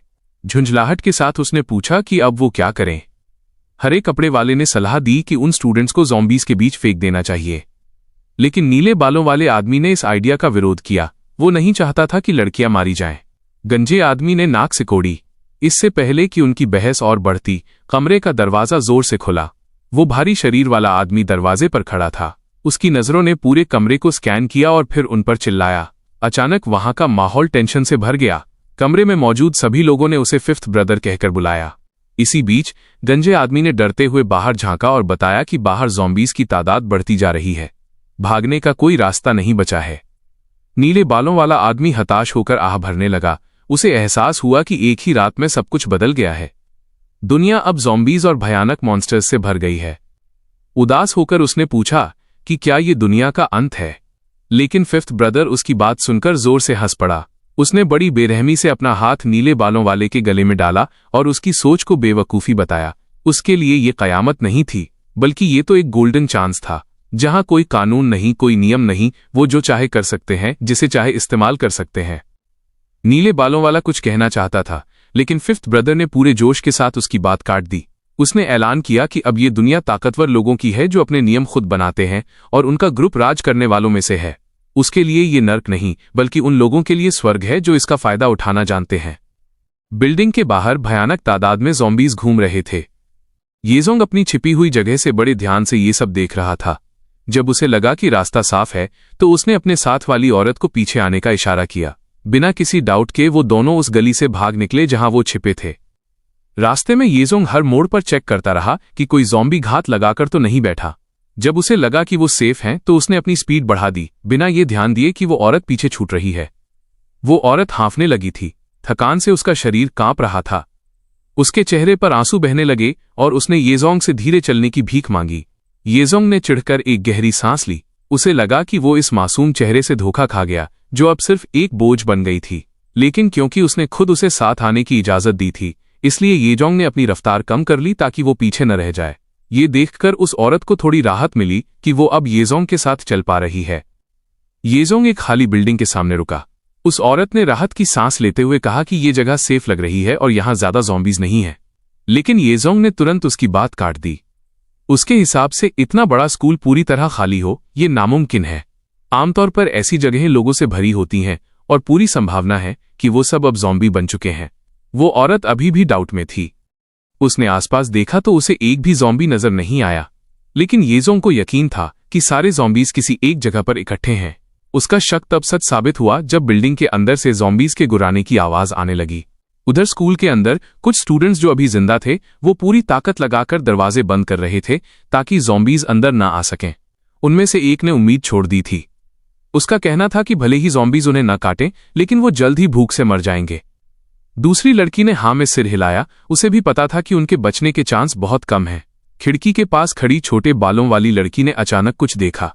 स्कूल के मैदान में उसे येजोंग और वो लंबे बालों वाली औरत दिखाई दी। उम्मीद भरकर उसने तुरंत उन्हें आवाज दी और मदद की गुहार लगाई। लंबे बालों वाली औरत ने भी उन फंसे हुए स्टूडेंट्स को देख लिया, लेकिन येजोंग ने सख्त लहजे में उसे चेतावनी दी कि वो कोई बेवकूफ़ी न करे। दूसरों को बचाने के चक्कर में वो खुद को खतरे में डाल लेंगे। येजोंग ने उसे तुरंत अपने पीछे आने को कहा। अंदर फंसे स्टूडेंट्स लगातार हाथ हिला रहे थे, भीख मांग रहे थे कि उन्हें बचाया जाए। सिचुएशन खतरनाक होती जा रही थी। येजोंग ने फिर से चेतावनी दी कि उनकी आवाज ज़ॉम्बीज़ को अट्रैक्ट कर सकती है। अब वक्त नहीं है, उन्हें तुरंत निकलना होगा। लंबे बालों वाली औरत ने उन बच्चों की विनती को नजरअंदाज करने की कोशिश की, लेकिन उसका दिल भारी हो रहा था। मन ही मन उसने माफी मांगी कि वो उनकी मदद नहीं कर सकती। लेकिन कुछ कदम चलने के बाद उसने फिर से येजोंग से उन स्टूडेंट्स को बचाने के लिए कहा। येजोंग का सब्र अब टूट गया। तीखी आवाज में उसने याद दिलाया कि वो स्टूडेंट्स पहले ही ज़ॉम्बीज़ से घिर हुए हैं। वो कुछ नहीं कर सकता। अगर उस औरत को उन्हें बचाना ही है तो वो खुद जाकर कोशिश कर सकती है, लेकिन ये सिर्फ एक बेवकूफ़ी होगी जिसका अंजाम मौत है। ये सुनकर वो औरत खामोश हो गई। उसने सिर झुका लिया और येजोंग से माफी मांगी। येजोंग ने फिर से साफ किया कि ये दुनिया बदल चुकी है, एक ऐसी दुनिया जहां दया दिखाने का मतलब सिर्फ बर्बादी है। उसे उम्मीद थी कि अब वो औरत कोई ऐसी बेवकूफ़ी नहीं करेगी जिससे हालात और बिगड़ें। स्कूल के स्पोर्ट्स ग्राउंड में एक्सरसाइज करने वाले पोल पर एक लाश उल्टी लटकी हुई थी। उसके पैर ऊपर बंधे थे और वहां फैली सड़ांध ने माहौल को और डरावना बना दिया था। येजोंग सीधा सामने देखते हुए वहां से गुजरा, जबकि चुइन उसके पीछे चल रही थी। चुइन की नजर उस लटकी हुई लाश पर पड़ी, लेकिन डर के मारे वो उसे ज्यादा देर तक देख नहीं पाई। उसके दिमाग में अभी भी सवाल घूम रहे थे। येजोंग इस स्कूल में क्यों आया है? क्या यहां ज़ॉम्बीज़ से बचने की कोई सुरक्षित जगह है? चुइन की परवाह किए बिना येजोंग चलता रहा। उसके कदमों में कोई हिचकिचाहट नहीं थी। चुइन ने थोड़ा डरते हुए आखिरकार फिर से थैंक यू बोला कि उसने उसकी जान बचाई, लेकिन एक बात उसे परेशान कर रही थी। उसे अभी तक उस आदमी का नाम नहीं पता था जिसने उसे बचाया। बहुत धीमी आवाज में चुइन ने येजोंग का नाम पूछा, लेकिन येजोंग का जवाब उसकी उम्मीद से बिल्कुल अलग था। नाम बताने के बजाय येजोंग ने ठंडी आवाज में कहा कि चुइन को बचाना कोई फ्री सर्विस नहीं थी। उसके लिए ये एक कर्ज है जिसे चुकाना होगा। चुइन का दिल जोर से धड़कने लगा। कांपती आवाज में उसने पूछा कि येजोंग को बदले में क्या चाहिए। फिर बड़े कैलकुलेटिव तरीके से येजोंग ने कहा कि वो चुइन को ज़ॉम्बीज़ को फंसाने के लिए चारे की तरह इस्तेमाल करेगा। चुइन का शरीर अकड़ गया। ये शब्द इतने क्रूर थे कि उसने कल्पना कर ली कि वो खूंखार ज़ॉम्बीज़ से घिरी हुई है, जबकि येजोंग बस आगे बढ़ता रहा उस रहस्यमयी बॉक्स को लेकर जो शायद उसका असली मकसद था। जैसे ही चुइन ने विरोध करना चाहा, येजोंग ने उसे बीच में ही रोक दिया। बिना किसी झिझक के उसने साफ कह दिया कि चुइन खुद को ज्यादा कीमती न समझे और न ही ये उम्मीद करे कि कोई उसे सिर्फ इसलिए बचाएगा क्योंकि वो खूबसूरत है। येजोंग के मुताबिक इस संकट के समय में चुइन एक इंस्टेंट नूडल के पैकेट से भी ज्यादा बेकार है। ये बातें चुइन के दिल पर खंजर की तरह लगीं। उसका मुंह खुला का खुला रह गया, लेकिन आवाज नहीं निकली। चुपचाप उसने खुद को संभाला। कमजोर आवाज में आखिरकार उसने अपना नाम बताया, चुइन। ये सुनकर येजोंग ने भी अपना पूरा नाम बताया, येजोंग मिंग। चुइन की सोच बदलने लगी। भले ही येजोंग की बातें कड़वी थीं, लेकिन उसे लगने लगा कि ये आदमी बुरा नहीं है। उसका बोलने का तरीका भले ही चुभने वाला हो, लेकिन उसके रूखेपन के पीछे कुछ ऐसा था जो उसे उन स्वार्थी लोगों से अलग बनाता था। तभी थर्ड फ्लोर से बचाओ बचाओ की चीखें सुनाई दी। खिड़की से कुछ लोग पागलों की तरह हाथ हिलाते हुए दिखे। अंदर एक आदमी पर ज़ॉम्बीज हमला कर रहे थे। उसका शरीर खून से लथपथ था। उसके पीछे 2 छोटे बच्चे डर के मारे रो रहे थे। मौत को इतना करीब देखकर वो कांप रहे थे। चुइन ने अपने दोनों हाथों से अपना मुंह ढक लिया ताकि उसकी चीख न निकल जाए। अपनी आंखों के सामने ये खौफनाक नजारा देखकर वो लगभग गिरने वाली थी। वहीं दूसरी तरफ येजोंग को वहां कुछ और ही दिख रहा था। जिस जगह वो बच्चे फंसे थे, वहां से उस चीज के गिरने की जगह साफ दिखाई दे रही थी जिसे वो ढूंढ रहा था। बिना एक पल गंवाए येजोंग तुरंत उस तरफ भागा। चुइन चौंक गई। घबराहट में उसने येजोंग को आवाज दी, लेकिन उसने अनसुना कर दिया। उसकी रफ्तार और बढ़ गई। उसने दीवार पर लगे लोहे के पाइप पर छलांग लगाई और उस कमरे की तरफ चढ़ने लगा जहां वो बच्चे फंसे थे। कमरे के अंदर ज़ॉम्बीज उस मरे हुए आदमी के शरीर को नोच रहे थे, लेकिन जैसे ही उन्हें किसी के आने का एहसास हुआ, अंधेरे में उनकी आंखें चमक उठीं। बिना डरे येजोंग ने सबसे पास वाले ज़ॉम्बी को जोरदार लात मारी। वो पीछे जाकर गिरा। एक ही तेज वार में उसके हाथ में मौजूद नाइफ ने दूसरे ज़ॉम्बी का सिर काट दिया। काला खून चारों तरफ बिखर गया। उन बच्चों ने दौड़कर अपने टीचर को गले लगा लिया। वो अभी भी डर से कांप रहे थे। टीचर पीयू ने उन्हें बचाने के लिए येजोंग का शुक्रिया अदा किया। इस बीच येजोंग खिड़की से बाहर देख रहा था, ये पक्का करने के लिए कि डंजियन की चाबी वहां से दिख रही है या नहीं। दूसरी तरफ टीचर पीयू अपने साथी की लाश के पास गए जिसे ज़ॉम्बीज ने मार डाला था। धीमी आवाज में उन्होंने कन्फर्म किया कि शियाओ कियांग मर चुका है। उनके साथ मौजूद दोनों छोटी लड़कियां रो रही थीं। टीचर पीयू ने उन्हें शांत किया, उनके सिर पर हाथ फेरा, लेकिन उनके चेहरों पर अभी भी डर था। एक लड़की ने टीचर से कहा कि हमें यहां से चलना चाहिए, जबकि दूसरी लड़की बाहर के खतरे को सोचकर घबरा रही थी। ये देखकर कि येजोंग ज़ॉम्बीज से लड़ सकता है, टीचर पीयू ने येजोंग से विनती की कि वो उन्हें यहां से बाहर निकाल दे। उन्होंने बताया कि बाकी स्टूडेंट्स जा चुके हैं और अब सिर्फ वो और ये 2 बच्चियां बची हैं। येजोंग ने उनकी बात सुनी, लेकिन उसने साफ कर दिया कि वो इस स्कूल में सिर्फ लोगों को बचाने नहीं आया है। उसका अपना एक मकसद है। येजोंग ने एक शर्त रख दी, अगर वो उसे उस चीज की लोकेशन बता सके जिसे वो ढूंढ रहा है, तो वो उनकी सुरक्षा करेगा। ये सुनकर टीचर पीयू और दोनों बच्चियां चुप हो गईं। टीचर पीयू के मन में शक पैदा हुआ। उन्होंने पूछा कि आखिर येजोंग क्या ढूंढ रहा है। येजोंग ने सीधे वो सवाल पूछा जो उसके लिए सबसे जरूरी था। वो जानना चाहता था कि क्या उन्होंने आसमान से गिरती हुई उस रोशनी को देखा है कि वो कहाँ गिरी। दोनों बच्चियों ने सिर हिला दिया, उन्हें कुछ नहीं पता था। टीचर पीयू एक पल के लिए चुप रहे, कुछ सोचते रहे और फिर आखिरकार मान लिया कि हाँ, उन्होंने उस रोशनी को देखा था। हालांकि टीचर पीयू ने एक और शर्त रख दी। उसकी आंखों में डर था, लेकिन आवाज में जिद। वो चाहती थी कि येजोंग पहले उन्हें स्कूल के इस खतरनाक इलाके से बाहर निकाले। अगर वे सही सलामत बच गए, तभी टीचर पीयू उस लाइट गिरने वाली रहस्यमयी जगह के बारे में बताएगी। येजोंग ने टीचर पीयू को शक की निगाह से देखा। उसने इस डील पर सवाल उठाया और सबूत मांगा कि क्या टीचर पीयू ने सच में उस लाइट को देखा है या वो सिर्फ अपनी जान बचाने के लिए झूठ बोल रही है। बिना किसी हिचकिचाहट के टीचर पीयू ने कांपते हाथों से आसमान की ओर इशारा किया। उसने समझाया कि वो लाइट एक मीटियोर की तरह दिखाई दी थी और आखिर में स्कूल के ही किसी हिस्से में जा गिरी थी। येजोंग ने टीचर पीयू के इशारे को फॉलो किया। हालांकि उसे अभी भी थोड़ा डाउट था, लेकिन टीचर पीयू की आंखों में सच्चाई देखकर उसे यकीन होने लगा। बिना टाइम बर्बाद किए उसने फिर से उस जगह की एग्जैक्ट लोकेशन पूछी जहां वो लाइट गिरी थी, लेकिन टीचर पीयू बताने में हिचकिचा रही थी। उसे डर था कि अगर येजोंग को लोकेशन पता चल गई तो वो उसे और उन दोनों छोटी बच्चियों को वहीं मरने के लिए छोड़ देगा। एक टीचर होने के नाते उसे पहले उनकी सेफ्टी पक्की करनी थी। येजोंग ने सख्त लहजे में कहा कि इस जगह पर रुके रहने का मतलब है सिर्फ और सिर्फ मौत। अगर वे सच में बचना चाहते हैं तो उन्हें उस लाइट की लोकेशन तुरंत बतानी होगी। उसके बाद ही उनके सर्वाइव करने के चांसेस बढ़ेंगे। अब चॉइस उनके हाथ में थी, भरोसा या मौत। टीचर प्यू ने फिर जोर देकर कहा कि वे लोकेशन तभी बताएंगी जब ये जोंग उन तीनों को बचा लेगा। लेकिन ये जोंग ने असली सिचुएशन समझाई। ये बिल्डिंग भूखे ज़ॉम्बीज से भरी पड़ी है और उसके लिए एक साथ 3 लोगों को प्रोटेक्ट करना नामुमकिन है। यहां से भागते वक्त वो सिर्फ 2 लोगों की सेफ्टी की गारंटी ले सकता है। ये जोंग, टीचर पू और दोनों लड़कियों ने जमीन पर पड़े मरे हुए ज़ॉम्बी को देखा। माहौल में मौत का सन्नाटा था। एक लड़की ने टीचर प्यू का हाथ कसकर पकड़ रखा था। उसका शरीर डर के मारे सूखे पत्ते की तरह कांप रहा था। वहीं दूसरी लड़की ये जोंग को घूर रही थी, जैसे वो अभी हुई घटना को समझने की कोशिश कर रही हो। टीचर प्यू घुटनों पर बैठ गई और रोती हुई लड़की के सिर पर हाथ फेरा। उसकी आवाज सॉफ्ट थी। वो उसे शांत करने की कोशिश कर रही थी, भले ही वो खुद अंदर से डरी हुई थी। ये जोंग ने फिर उनकी तरफ देखा और पूछा कि कौन उसके साथ यहां से जाने को तैयार है।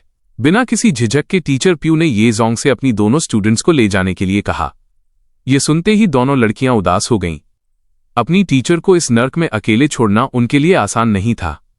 ये जोंग ने वादा किया कि वो दोनों लड़कियों को सही सलामत बाहर निकाल देगा। इसके बाद ये जोंग ने टीचर प्यू से उस व्हाइट लाइट के गिरने की जगह बताने को कहा। टीचर प्यू अपने और ये जोंग के बीच हुए समझौते को लेकर काफी केयरफुल थी। उस औरत ने सीधे तौर पर नहीं बताया, बल्कि कहा कि वो लोकेशन एक कागज पर लिखकर देगी, लेकिन तभी जब उसे यकीन हो जाएगा कि दोनों लड़कियां बिल्डिंग के बाहर पूरी तरह सेफ हैं। ये जोंग ने टीचर प्यू को गौर से देखा।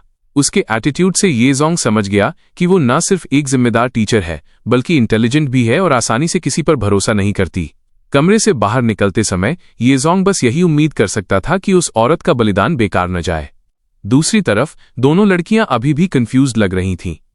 वे अपनी टीचर के साथ रहना चाहती थीं, लेकिन इस जगह का डर कहीं ज्यादा बड़ा था। टीचर प्यू ने उन्हें फिर समझाया और यकीन दिलाया कि इस जगह को छोड़ना ही बेस्ट ऑप्शन है। इसी बीच ये जोंग ने सावधानी से आगे बढ़ना शुरू किया। वो क्लास के दरवाजे के पीछे खड़ा हो गया और बाहर के हालात चेक करने के लिए झांका। दरवाजे की दरार से ये जोंग ने अंदाजा लगाया कि बाहर 3 ज़ॉम्बीज घूम रहे हैं। ये जोंग ने तुरंत टीचर प्यू को इंस्ट्रक्शंस दिए। जैसे ही वे क्लास से निकलें, टीचर प्यू को तुरंत दरवाजा लॉक करना होगा और उसे ब्लॉक करना होगा और बिल्कुल भी आवाज नहीं करनी होगी। टीचर प्यू ने सहमति में सिर हिलाया। धीरे धीरे ये जोंग ने दरवाजा खोला। उसके हाथ में मौजूद नाइफ हमले के लिए बिल्कुल तैयार थी। जैसे ही दरवाजा खुला, एक ज़ॉम्बी को तुरंत उनके होने का पता चल गया और उसने हमला कर दिया। दोनों लड़कियां डर के मारे चीख पड़ीं। बिना किसी हिचकिचाहट के ये जोंग ने अपनी टांग घुमाई और ज़ॉम्बी के चेहरे पर जोरदार किक मारी। ज़ॉम्बी दूर जा गिरा और उसका शरीर तेज आवाज के साथ दीवार से टकराया। ये जोंग को भागने का मौका मिल गया। बिना टाइम बर्बाद किए वो चिल्लाया कि दोनों लड़कियां तुरंत उसे फॉलो करें। दौड़ते हुए ये जोंग ने अपनी नाइफ दूसरे ज़ॉम्बी की तरफ घुमाई जो उसका रास्ता रोक रहा था। उस तेज वार ने ज़ॉम्बी का सिर काट दिया और उसका शरीर बिना किसी विरोध के नीचे गिर गया। ये जोंग और दोनों लड़कियां क्लास से बाहर निकलने में कामयाब हो गए। कुछ ही पल बाद पीछे से दरवाजा लॉक होने की आवाज आई। टीचर प्यू ने पक्का किया कि कोई भी ज़ॉम्बी कमरे के अंदर ना आ सके, लेकिन अपनी दोनों स्टूडेंट्स को जाता देख उसका शरीर कांपने लगा। जो डर उसने अब तक दबा रखा था वो धीरे धीरे बाहर आने लगा। उसकी आंखों से आंसू गिरने लगे, लेकिन उसने अपने होठों को भींच लिया ताकि रोने की आवाज बाहर ना आए। वह जानती थी कि एक टीचर होने के नाते उसे स्ट्रांग रहना होगा। उधर ये जोंग और दोनों लड़कियां आखिरकार उन सीढ़ियों तक पहुंच गए जो बिल्डिंग के एग्जिट की तरफ जाती थीं। ये जोंग ने उनसे जल्दी जल्दी पीछे आने को कहा, लेकिन नीचे देखते ही ये जोंग को कुछ महसूस हुआ। सीढ़ियां ज़ॉम्बीज से भरी हुई थीं। ये जोंग ने गहरी सांस ली। 2 छोटी बच्चियों को प्रोटेक्ट करते हुए ज़ॉम्बीज से लड़ना आसान काम नहीं था, लेकिन ध्यान से देखने पर उसे एहसास हुआ कि नीचे वाले फ्लोर पर ज़ॉम्बीज की संख्या ऊपर के मुकाबले कम है। इसका मतलब था कि ज्यादातर ज़ॉम्बीज ऊपर वाले फ्लोर पर जमा थे, यानी नीचे वाला फ्लोर ज्यादा सेफ था। लेकिन उसी वक्त उसे एक अजीब सी बेचैनी महसूस हुई। एक बहुत ही बुरा बैड वाइब उसे महसूस हुआ। ये जोंग ने तुरंत दोनों लड़कियों को रुकने और उससे पीछे हटने को कहा। एक लड़की ने सिर टेढ़ा किया। उसे लगा कि सामने कुछ गड़बड़ है। ये जोंग खुद नहीं जानता था कि नीचे क्या इंतजार कर रहा है, लेकिन उसका इंस्टिंक्ट चीख चीख कर कह रहा था कि कोई खतरा है। सामने क्या है ये जानने के लिए एक लड़की ने आसपास देखने की कोशिश की। उसने चारों तरफ नजर दौड़ाई, लेकिन उसे सिर्फ खाली गलियारा दिखा। वहां एक भी ज़ॉम्बी नहीं था। उस लड़की ने ये जोंग की तरफ देखा और पूछा कि क्या उसे गलतफहमी हुई है। ये जोंग को अपने ही इंस्टिंक्ट पर शक होने लगा, लेकिन उसका मन इस खतरे के एहसास को इग्नोर करने को तैयार नहीं था। वह सीढ़ियों के किनारे खड़ा रहा और नीचे पूरी सतर्कता के साथ देखता रहा।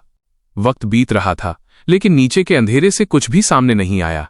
आखिरकार ये जोंग ने फैसला किया, वो ऐसे ही खड़ा नहीं रह सकता था। बिना और टाइम बर्बाद किए उसने आगे बढ़ना शुरू किया, लेकिन उन्हें खबर नहीं थी कि कोई चीज उसे ऊपर से देख रही थी। वो क्रीचर छत से चिपका हुआ था, परछाइयों के बीच एकदम शांत। उसके हाथ और पैर मकड़ी की तरह दीवार को जकड़े हुए थे। अंधेरे में उसका शरीर भयानक लग रहा था। उसकी पीठ से 3 सींग निकले हुए थे। उसके पंजे लंबे और नुकीले थे। उसका चेहरा अजीब था और मुंह खड़ा खुला हुआ था जिसमें बेतरतीब नुकीले दांत थे। उसकी लंबी जीभ बाहर लटकी हुई थी, हवा को चाट रही थी जैसे अपने शिकार की खुशबू ले रही हो। ये जोंग का इंस्टिंक्ट फिर से खतरे की घंटी बजाने लगा। उसके कदम रुक गए। धीरे धीरे उसने सिर उठाया और ऊपर छत की तरफ देखा।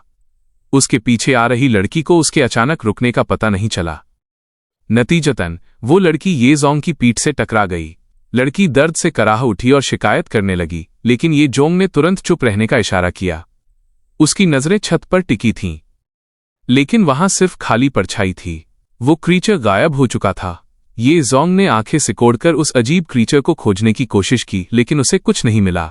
मन ही मन वो सोचने लगा कि शायद उसका इंस्टिंक्ट कुछ ज्यादा ही सेंसिटिव हो गया है। जब उसे तसल्ली हो गई कि कुछ नहीं दिख रहा, तो ये जोंग ने आगे बढ़ने का फैसला किया, लेकिन वो क्रीचर उसकी सोच से ज्यादा चालाक था। जैसे ही ये जोंग और दोनों लड़कियों ने चलना शुरू किया, वो क्रीचर बिना कोई आवाज किए छत से नीचे उतर आया। अब वो भयानक साया ऊपर वाली सीढ़ियों पर छिपा था और हमला करने के लिए सही वक्त का इंतजार कर रहा था। ये जोंग दोनों लड़कियों को उस वीरान बिल्डिंग से बाहर ले आया।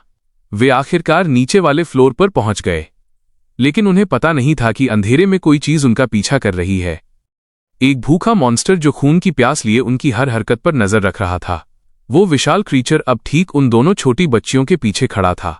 ये जोंग को फिर से बेचैनी महसूस हुई। उसका इंस्टिंक्ट खतरे की चीख पुकार रहा था। उसके कदमों की रफ्तार धीमी हो गई, लेकिन इससे पहले कि वे उस खतरे को समझ पाते, वे सीढ़ियां उतरने लगे। खामोशी में वो मॉन्स्टर करीब आ गया। उसकी लार से भरी लंबी जीभ बाहर निकली और उसने लंबे बालों वाली लड़की को छुआ। सिर पर ठंडक महसूस होते ही उस लड़की ने रिफ्लेक्स एक्शन में अपना हाथ ऊपर उठाया, ये समझने के लिए कि अभी उसे किस चीज ने छुआ है।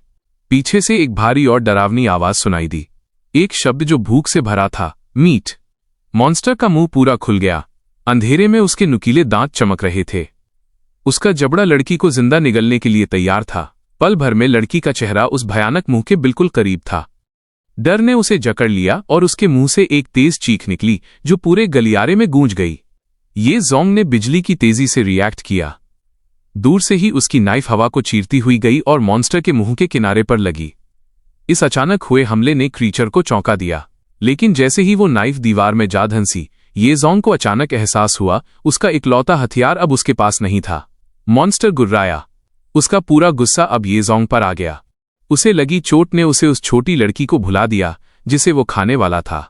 एक अननेचुरल स्पीड के साथ मॉन्स्टर ने ये जोंग पर झपट्टा मारा। उसके पंजे फाड़ने के लिए तैयार थे। बिना ज्यादा सोचे ये जोंग ने मॉन्स्टर को पंच मारा, ये सोचकर कि शायद उसे चोट लगेगी, लेकिन उसका मुक्का सिर्फ सख्त मांस से टकराया और कोई असर नहीं हुआ। तुरंत उसे समझ आ गया, यह कोई साधारण ज़ॉम्बी नहीं है। ये जोंग ने तुरंत अंदाजा लगाया कि उसके सामने स्टील आर्म्ड ज़ॉम्बी खड़ा है, एक ऐसा म्यूटेशन जो बहुत ज्यादा ताकतवर और जानलेवा है। ज्यादा सोचने का मौका दिए बिना मॉन्स्टर ने पलटवार किया। उसका विशाल पंच चौंकाने वाली स्पीड से आया। ये जोंग एक तरफ कूदा और उस हमले से बाल बाल बचा जो उसका शरीर एक ही बार में तोड़ सकता था। उसके माथे से ठंडा पसीना बहने लगा। इस मॉन्स्टर की स्पीड उसकी उम्मीद से कहीं ज्यादा थी। ये जोंग ने फिर से हमला करने की कोशिश की। इस बार उसने मॉन्स्टर के चेहरे पर किक मारी, लेकिन नतीजा वही रहा। मॉन्स्टर का शरीर स्टील जैसा सख्त था। उसके हमले से उस क्रीचर को जरा भी खरोच नहीं आई। मॉन्स्टर और भी तेजी से हिला। पलक झपकते ही उसने अपने पंजों से ये जोंग का पैर पकड़ लिया। पूरी ब्रूट फोर्स के साथ मॉन्स्टर ने उसे नीचे सीढ़ियों पर फेंक दिया। ये जोंग का शरीर जोर से फर्श से टकराया। पूरे शरीर में दर्द दौड़ गया और उसे खांसी आ गई। किस्मत से उसका इंस्टिंक्ट सही समय पर काम कर गया। उसने अपने हाथों से सिर को ढक लिया था, जिससे फेटल चोट लगने से बच गई। ऊपर से दोनों लड़कियां अपनी सांसें रोके ये सब देख रही थीं। उनके चेहरे पीले पड़ गए थे, शरीर कांप रहे थे। लंबे बालों वाली लड़की ने अपनी दोस्त से मदद मांगने की कोशिश की, लेकिन ली जो उसके बगल में खड़ी थी बस उसे एक्सप्रेशनलेस होकर देख रही थी। बिना एक शब्द कहे ली मुड़ी और ऊपर की तरफ भाग गई, उसे सीढ़ियों पर अकेला छोड़कर। लड़की की नजर वापस उस मॉन्स्टर पर गई जो अब सीधा खड़ा था। उस विशाल साये ने अपने दोनों हाथ ऊपर उठाए। वो एक ऐसा पंच मारने के लिए तैयार था जो ये जोंग की जान एक बार में ले सकता था। ये जोंग अभी भी उसी हालत में पड़ा था, वो हिल भी नहीं पाया था। जैसे ही मॉन्स्टर ने अपना मुक्का उसकी तरफ घुमाया, लंबे बालों वाली लड़की डर के मारे वहीं जम गई। लेकिन ठीक उसी वक्त कुछ हुआ। अचानक मॉन्स्टर की हरकत रुक गई। एक जोरदार गनशॉट पूरे कमरे में गूंज उठा। गोली मॉन्स्टर के सिर को चीरती हुई निकल गई और उसका सिर पल भर में फट गया। वो विशाल शरीर भारी आवाज के साथ नीचे गिरा और फिर नहीं हिला। ये जोंग ने राहत की सांस ली। वो अभी अभी मौत के मुंह से वापस आया था। उसके हाथ में अभी भी वो पिस्टल थी जिससे धुआं निकल रहा था, वही हथियार जो उसे वे से मिला था। अगर वो न होता तो शायद वो आज यहीं मारा जाता। ये जोंग तुरंत खड़ा हुआ और उसने लंबे बालों वाली लड़की को खड़े होने के लिए कहा, इससे पहले कि वो मॉन्स्टर फिर से उठ जाए। दोनों लड़कियों को उसे जिंदा देखकर राहत मिली, लेकिन ये शांति बस कुछ पलों की थी। नीचे वाले फ्लोर से ये जोंग को एक अजीब सा ऑरा महसूस हुआ। उसका दिमाग तेजी से चला। गोली की आवाज ने पक्का और भी ज़ॉम्बीज़ को उनकी तरफ खींच लिया होगा। भारी कदमों की आवाज सीढ़ियों पर ऊपर आते हुए सुनाई दी। दोनों छोटी बच्चियों में तनाव फैल गया। वे चौकन्नी थीं कि अब क्या होने वाला है। एलाई को अब घबराहट होने लगी। उसे यकीन था कि गोली की आवाज ने नीचे से ज़ॉम्बीज़ का ध्यान खींच लिया है। अचानक छू यिन सामने आई। उसकी सांसें थोड़ी फूली हुई थीं। छू यिन की आंखें सूजी हुई थीं, जिससे साफ पता चल रहा था कि वो अभी रोई है। जैसे ही उसकी नजर ये जोंग पर पड़ी, बिना किसी हिचकिचाहट के छू यिन सीढ़ियां चढ़कर तेजी से उसके पास आईं। अपने इमोशंस को रोके बिना छू यिन ने सीधे ये जोंग को कसकर गले लगा लिया, ये जताते हुए कि उसे ढूंढकर वो कितनी रिलीव्ड है। लेकिन ये जोंग ने उसे बस एक्सप्रेशनलेस नजरों से देखा और पूछा कि छू यिन उसे क्यों ढूंढ रही थी। इस बीच लाई को राहत मिली कि आने वाला कोई इंसान है, ज़ॉम्बी नहीं। दूसरी तरफ लंबे बालों वाली लड़की अभी भी छू यिन को शक की निगाह से देख रही थी। उसे डर था कि कहीं छू यिन कोई असली इंसान न हो। छू यिन ने समझाया कि उसे खुले स्कूल ग्राउंड में अकेले इंतजार करने में डर लग रहा था। लेकिन ये जोंग को जिस बात ने ज्यादा हैरान किया वो ये थी कि छू यिन बिना किसी ज़ॉम्बी का सामना किए इस फ्लोर तक कैसे पहुंच गई, जबकि ये बिल्डिंग उनसे घिरी हुई थी। थोड़ी कांपती आवाज में छू यिन ने बताया कि अभी अभी स्कूल बिल्डिंग के अंदर से एक अजीब सी लाइट निकली थी जिसने ज़ॉम्बीज़ का ध्यान अपनी तरफ खींच लिया। जैसे ही उसने देखा कि ज़ॉम्बीज़ उस लाइट की तरफ जा रहे हैं, छू यिन ने तुरंत ये जोंग को ढूंढने का फैसला किया। उसे डर था कि कहीं वो अकेली न छूट जाए। लाइट का नाम सुनते ही वो लाइट जो ज़ॉम्बीज़ का ध्यान खींच सकती है, छू यिन ने सिर हिलाया और कंफर्म किया कि सारे ज़ॉम्बीज़ वाकई उस लाइट से हिप्नोटाइज हो गए थे और बिना किसी रुकावट के उसके पास जा रहे थे। इस मौके का फायदा उठाकर छू यिन ने ये जोंग को ढूंढ लिया। ये जोंग की नजर दीवार में धंसे अपने हथियार यानी अपनी नाइफ पर गई। मजबूत कदमों के साथ ये जोंग उसके पास गया और बोला कि छू यिन लकी है कि उसे ढूंढते वक्त कोई ज़ॉम्बी नहीं मिला। जैसे ही ये जोंग ने अपनी नाइफ वापस खींची, उसका दिमाग चलने लगा। उसे यकीन था कि वो इकलौती लाइट जो ज़ॉम्बीज़ को अट्रैक्ट कर सकती है, वो वही व्हाइट लाइट थी। बिना टाइम बर्बाद किए ये जोंग ने छू यिन का हाथ खींचा और नीचे की तरफ बढ़ना शुरू किया। उनके पीछे दोनों छोटी बच्चियां थीं।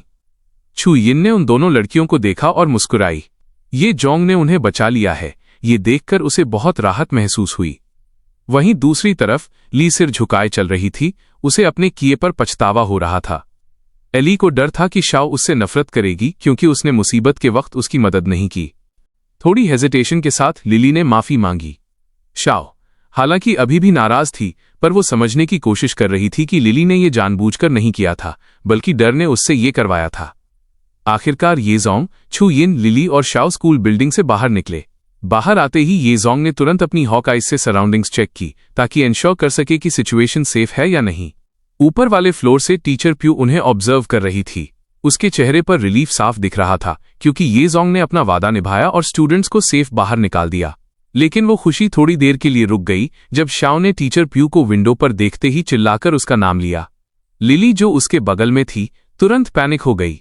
उसे डर था कि शाओ की आवाज ज़ॉम्बीज़ को अट्रैक्ट न कर ले, इसलिए उसने तुरंत शाओ का मुंह बंद किया और उसे धीरे बोलने को कहा। इस बीच अपने हाथ में टीचर प्यू ने एक कागज का टुकड़ा पकड़ा हुआ था जिसमें व्हाइट लाइट गिरने की लोकेशन थी। अपने दिमाग में वो एक नया प्लान बनाने लगी। टीचर प्यू इंश्योर करना चाहती थी कि ये जोंग उसे भी सेव करे, लेकिन वो अभी भी डाउट में थी कि इन्फॉर्मेशन देनी चाहिए या नहीं। वो अपना वादा नहीं तोड़ना चाहती थी, खासकर क्योंकि उसके स्टूडेंट्स अभी भी ये जोंग के पास थे। अगर उसने डील तोड़ने की कोशिश की तो बुरा अंजाम हो सकता है, इसका डर उसे सता रहा था। छू यिन जो नीचे खड़ी थी उसने अचानक ऊपर देखा। उसकी नजर विंडो पर खड़ी टीचर प्यू पर पड़ी। बिना ज्यादा कुछ बोले टीचर प्यू ने वो कागज का टुकड़ा ये जोंग की तरफ फेंका। छू यिन थोड़ी शॉक थी। उसे उम्मीद नहीं थी कि ऊपर वाले फ्लोर पर कोई और इंसान भी है। ये जोंग ने हवा में ही वो कागज आसानी से कैच कर लिया। फिर वो छू यिन की तरफ मुड़ा और एक्सप्लेन किया कि ऊपर वाली औरत उन दोनों लड़कियों की टीचर है। क्यूरियोसिटी की वजह से छू यिन ने पूछा कि ये जोंग ने टीचर प्यू को क्यों नहीं बचाया। ये जोंग ने बस शांति से जवाब दिया कि टीचर प्यू ने उसे थ्रेटन करने की कोशिश की थी और वो बस उसे एक लेसन सिखाना चाहता था। ये जोंग के साथ रहने के बावजूद छू यिन अभी भी उसके सोचने के तरीके को पूरी तरह नहीं समझ पाई थी। ये जोंग ने हाथ में पकड़े कागज को खोला और उसमें लिखी इन्फॉर्मेशन पढ़ी। एक हल्की सी स्माइल उसके चेहरे पर आई जब उसे डंजन की गिरने की लोकेशन पता चली। वह लोकेशन सेफ थी, यहां तक कि आम लोग भी नोटिस नहीं करेंगे। अब ये जोंग के पास 2 गोल्स थे। पहला, कंस्ट्रक्शन एरिया में गिरी डंजन की को ढूंढना। दूसरा, उस व्हाइट लाइट की लोकेशन ढूंढना जो छू यिन ने बताई थी। उसने पास खड़ी दोनों लड़कियों को वापस देखा। ये इंश्योर करते हुए कि वो सेफ रहें, ये जोंग ने पहले व्हाइट लाइट को ढूंढने का फैसला किया। ये जोंग ने छू यिन से उस लाइट की लोकेशन दिखाने को कहा जो उसने देखी थी, लेकिन छू यिन हेजिटेट कर रही थी क्योंकि वो जगह ज़ॉम्बीज से भरी हुई थी। ये जोंग ने इस चीज को एक अच्छे साइन की तरह देखा। अगर वहां बहुत सारे ज़ॉम्बीज इकट्ठा हैं तो इसका मतलब वहां कुछ वैल्यूएबल जरूर है। एक शॉर्ट प्लान बनाने के बाद ये जोंग ने दोनों लड़कियों को फॉलो करने को कहा। बिना ज्यादा चॉइस के लिली और शाओ मान गईं। थोड़ी देर बाद वो सब एक बड़ी बिल्डिंग पर पहुंचे। बाहर से ही अंदर ज़ॉम्बीज के गुर्राने की आवाज गूंज रही थी। छू यिन ने तुरंत ये जोंग को बताया कि ये बिल्डिंग ज़ॉम्बीज से भरी हुई है। लिली और शाओ ने ये सुनते ही प्रोटेस्ट किया। उनके चेहरे पर डिसअपॉइंटमेंट साफ दिख रही थी। लिली को लगा कि उसे चीट किया गया है। वो सोचने लगी कि अपना मतलब पूरा होने के बाद अब ये जोंग उन्हें ज़ॉम्बीज के लिए बेट यानी चारे की तरह यूज करके सैक्रिफाइस करना चाहता है। ये जोंग ने शांति से जवाब दिया। कॉन्फिडेंट टोन में उसने कहा कि उन्हें डरने की जरूरत नहीं है क्योंकि ये अपोकलिप्स है। ज़ॉम्बीज कहीं भी हो सकते हैं। उसकी नजर तेज थी जब उसने लिली के इल्जाम को डिनाई किया। ये जोंग ने साफ किया कि उसका इरादा उन्हें बेट की तरह यूज करने का कभी नहीं था क्योंकि वो इतना गिरा हुआ नहीं है।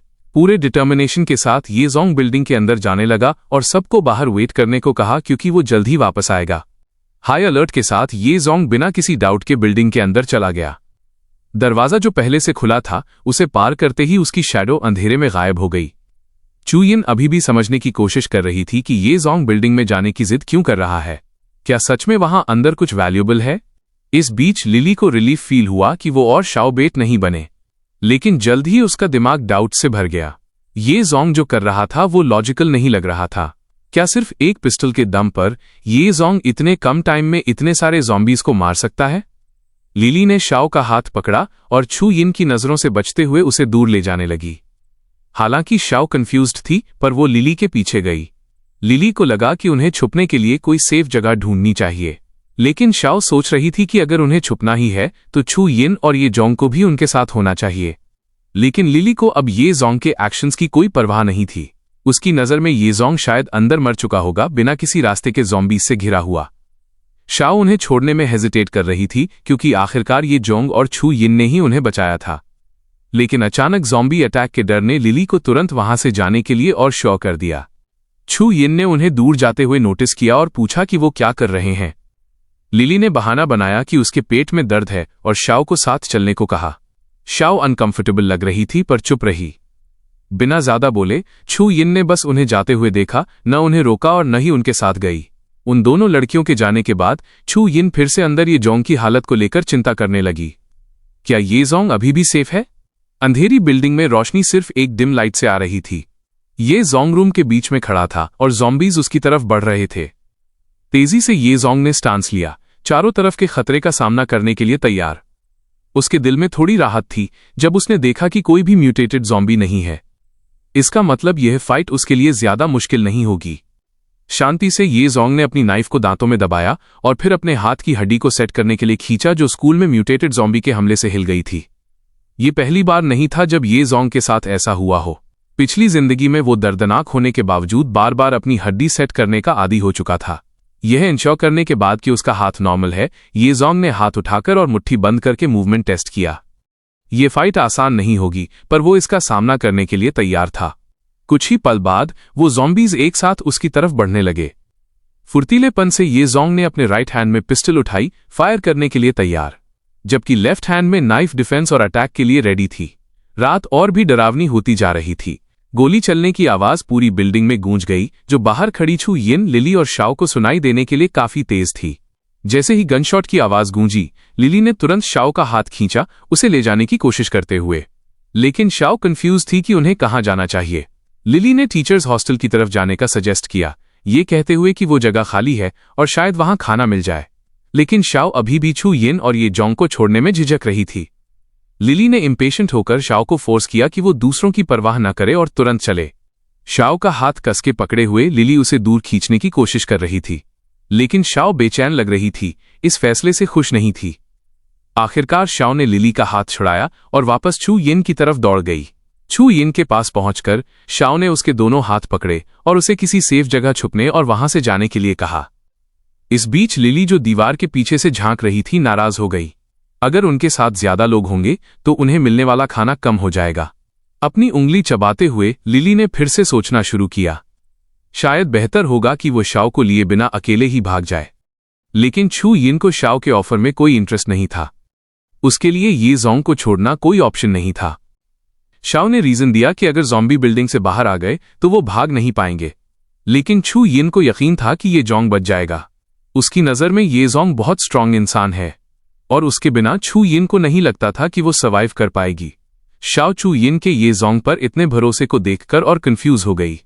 शाओ के लिए ये जोंग कोई ऐसा इंसान नहीं था जिस पर खुद को प्रोटेक्ट करने के लिए भरोसा किया जा सके। लेकिन छू यिन ने एक शार्प सवाल के साथ जवाब दिया, शाओ को कैसे पता कि ये जोंग खुद को प्रोटेक्ट नहीं कर सकता? ये सुनकर शाओ चुप हो गई। उसके पास देने के लिए कोई जवाब नहीं था। इस बीच रूम के अंदर ये जोंग ने उन सभी ज़ॉम्बीज को खत्म कर दिया था जिन्होंने उसे घेरा हुआ था। उसकी सांसें अभी भी फूली हुई थीं जब उसकी नजर उस चीज पर पड़ी जिसे वो ढूंढ रहा था, व्हाइट लाइट। एक पल के लिए वो हैरान रह गया। उसका अंदाजा सही था, व्हाइट लाइट में वाकई वो पावर थी जो ज़ॉम्बीज को अट्रैक्ट कर सकती थी। लेकिन जो उसके सामने था वो कोई साधारण लाइट नहीं थी। उस चीज से निकलती रोशनी कुछ अलग ही दिखा रही थी। उस व्हाइट लाइट में 3 कलर्स थे जो अंधेरे में चमक रहे थे। जब अपोकलिप्स आया तब भी व्हाइट लाइट को सेवियर माना जाता था। अपोकलिप्स व्हाइट लाइट्स कई लेवल्स में बटे होते हैं, नॉर्मल व्हाइट लाइट से लेकर रैंक 9 तक। लेकिन कुछ स्पेशल लाइट्स भी होती हैं, 3 रंग वाली, जैसे कि अभी ये जोंग के सामने थी। इसके अलावा 5, 7 या यहां तक कि 11 कलर्स वाले रेयर लाइट्स को कलर व्हाइट लाइट कहा जाता है। नॉर्मल लाइट से अलग कलर व्हाइट लाइट उसे घुमाने वाले को प्रोफेशनल एबिलिटी देती है। जितनी बार घुमाया जाए उतने ही हाई चांसेस होते हैं कि किसी को स्पेसिफिक स्किल मिले, जैसे नाइट सॉर्ड, असैसिन एबिलिटी या सेवियर स्किल। डॉक्टर, केमिस्ट और शेफ जैसी सपोर्ट एबिलिटीज भी होती हैं। अगर किसी को कलर व्हाइट लाइट से प्रोफेशनल एबिलिटी मिल जाए तो वो उनका सबसे बड़ा एसेट बन जाता है। एग्जाम्पल के लिए, अगर किसी को असैसिन प्रोफेशन मिले और फिर वाइल्ड कॉम्बैट सॉर्ड मिल जाए तो वो दुश्मन को आसानी से खत्म कर सकता है। लेकिन इस अपोकलिप्स वाली दुनिया में कलर व्हाइट लाइट की गिनती रैंक्ड व्हाइट लाइट का सिर्फ 5वां हिस्सा यानी 1/5 है, जो इसे बहुत रेयर बनाता है। ये जोंग ने कभी नहीं सोचा था कि उसे यहां कलर व्हाइट लाइट मिलेगी, लेकिन इसे घुमाने में बड़ा रिस्क है। अगर स्पिन ब्लैक एरिया पर रुकता है तो व्हाइट लाइट बॉम्ब की तरह फट जाएगी। किस्मत से इस लाइट के ब्लैक एरिया पर बैज है, जिसका मतलब है कि अगर वहां टच हुआ तो धमाका नहीं होगा। अपने हाथ को देखते हुए ये जोंग सोचने लगा कि क्या वो, जो हमेशा बैड लक फेस करता था, आखिरकार शिनवे से लक मिलने के बाद थोड़ा लकी हो गया है। रूम के बाहर छू यिन और शाओ अभी भी ये जोंग को लेकर बहस कर रहे थे। शाओ को लग रहा था कि ये जोंग का बचना नामुमकिन है और बेहतर होगा कि वो साथ में वहां से चले जाएं। इसके उलट छू यिन को भरोसा था कि ये जोंग अंदर जिंदा है। लेकिन अगर शाओ और लिली भागना चाहते हैं तो छू यिन ने बस उन्हें केयरफुल रहने और आवाज न करने की वार्निंग दी। लिली, जो आसपास की सिचुएशन देख रही थी, उसे लगा कि बाहर ज़ॉम्बीज की गिनती अंदर के मुकाबले कम है। इस यकीन ने उसे जाने के लिए और पक्का कर दिया। लेकिन उसकी लापरवाह राय ने छू यिन को नाराज कर दिया। टाइम वेस्ट न करते हुए लिली ने शाओ का हाथ पकड़ा और उसे तुरंत चलने को कहा। लिली ने फिर से कड़वे शब्द बोले, ये मानते हुए कि ये जोंग को इनविंसिबल सेवियर मानना बेवकूफ़ी है। उसके लिए बेहतर यही था कि छू यिन को अकेले ये जोंग की लाश के साथ वेट करने दिया जाए, जो शायद अंदर मर चुका है। उन हार्श वर्ड्स ने छू यिन का गुस्सा कंट्रोल से बाहर कर दिया। बिना सोचे समझे उसका हाथ उठा और लिली के चेहरे पर जोर से तमाचा मारा। छू यिन ये जोंग की इंसल्ट बर्दाश्त नहीं कर सकती थी जिसने उन्हें स्कूल से बचाया था। लिली शॉक थी, लेकिन उसका गुस्सा और बढ़ गया। ऐसे ट्रीटमेंट को एक्सेप्ट न करते हुए लिली ने छू यिन को वापस थप्पड़ मारा और गाली दी। उसके लिए उन्हें प्रोटेक्ट करने के लिए ये जोंग पर डिपेंड रहना बहुत बड़ी गलती थी। उसके बाद लिली ने फिर से शाओ को खींचा और छू यिन से दूर ले जाने लगी। भागते हुए शाओ ने छू यिन की तरफ मुड़कर देखा, लेकिन लिली के पीछे जाते हुए उसे अकेला छोड़ दिया। कहीं और एक बड़े शरीर वाला आदमी चुपचाप उनका झगड़ा देख रहा था। एक सैटिस्फाइड स्माइल के साथ उस आदमी ने अपना बिनोक्यूलर्स नीचे किया और अपने आदमियों को ऑर्डर दिया कि छू यिन को पकड़ लें, जो अब अकेली खड़ी थी। उसके एक आदमी ने हेजिटेट किया। ज़ॉम्बीज़ के डर की वजह से वो ऑर्डर मानने से कतरा रहा था, लेकिन उस बड़े आदमी ने यकीन दिलाया कि ज़ॉम्बीज़ मीडिया सेंटर में इकट्ठा हो रहे हैं, इसलिए आसपास मूव करना सेफ है। इस बीच शाओ अभी भी उनके लिए गए फैसले को लेकर डाउट में थी, लेकिन लिली जो गुस्से में थी उसने अपना सारा गुस्सा शाओ पर निकाल दिया और अभी मिले थप्पड़ के लिए उसे ब्लेम किया। तभी उन्होंने एक बॉक्स कार देखी जिससे अंदर से शोर आ रहा था। लिली तुरंत अलर्ट हो गई, ये रियलाइज करते हुए कि उस गाड़ी के अंदर कुछ हिल रहा है। शाओ के साथ लिली ध्यान से देखने लगी। दूसरी तरफ छू यिन अभी भी गुस्से में थी। उसने नाराजगी से एक कंकड़ पर लात मारी, लिली और शाओ के एहसान न मानने वाले रवैये से फ्रस्ट्रेट होकर, जबकि ये जोंग के बिना वे स्कूल में ही मारे गए होते। लेकिन इससे पहले कि छू यिन कुछ समझ पाती, शाओ और लिली की चीख गूंज उठी। छू यिन ने तुरंत उनकी आवाज पहचान ली, लेकिन इससे पहले कि वो कोई रिएक्शन दे पाती, एक क्रू कट यानी छोटे बालों वाले आदमी ने अचानक पीछे से उसे दबोच लिया। छू यिन शॉक हो गई और उसने खुद को छुड़ाने की कोशिश की, लेकिन उस आदमी की पकड़ लोहे जैसी मजबूत थी। जीत की एक गंदी मुस्कान के साथ क्रू कट वाले आदमी ने छू यिन को देखा और स्मर्क किया, उसे एक खिलौना समझते हुए जिसे वे एंजॉय कर सकते हैं। छू यिन ने घबराहट में पूछा, ये जानने की कोशिश करते हुए कि वे क्या चाहते हैं, लेकिन एक कैजुअल टोन में उस आदमी ने जवाब दिया कि उनका इरादा उसे हरास करने का है। उन्होंने हंसते हुए यहां तक कह दिया कि ये जोंग मर चुका है, इसलिए अब उसे बचाने वाला कोई नहीं है। ये सुनकर छू यिन की आंखों से आंसू बह निकले। उसने ये मानने से इनकार कर दिया कि ये जोंग मर चुका है।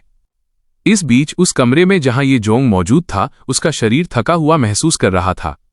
सब्र के साथ ये जोंग उन सभी ज़ॉम्बीज़ के माथे से क्रिस्टल्स इकट्ठा कर रहा था जिन्हें उसने मारा था। मन ही मन ये जोंग ने सोचा कि काश कोई ऐसा तरीका होता जिससे वो इन क्रिस्टल्स को बिना एक एक करके उठाए अपने आप कलेक्ट कर सकता। दूसरी तरफ लिली और शाओ पूरी जान लगाकर दौड़ रहे थे। उनकी सांसें फूल रही थीं, जबकि पीछे से ज़ॉम्बीज़ के कदमों की आवाज नजदीक आती जा रही थी।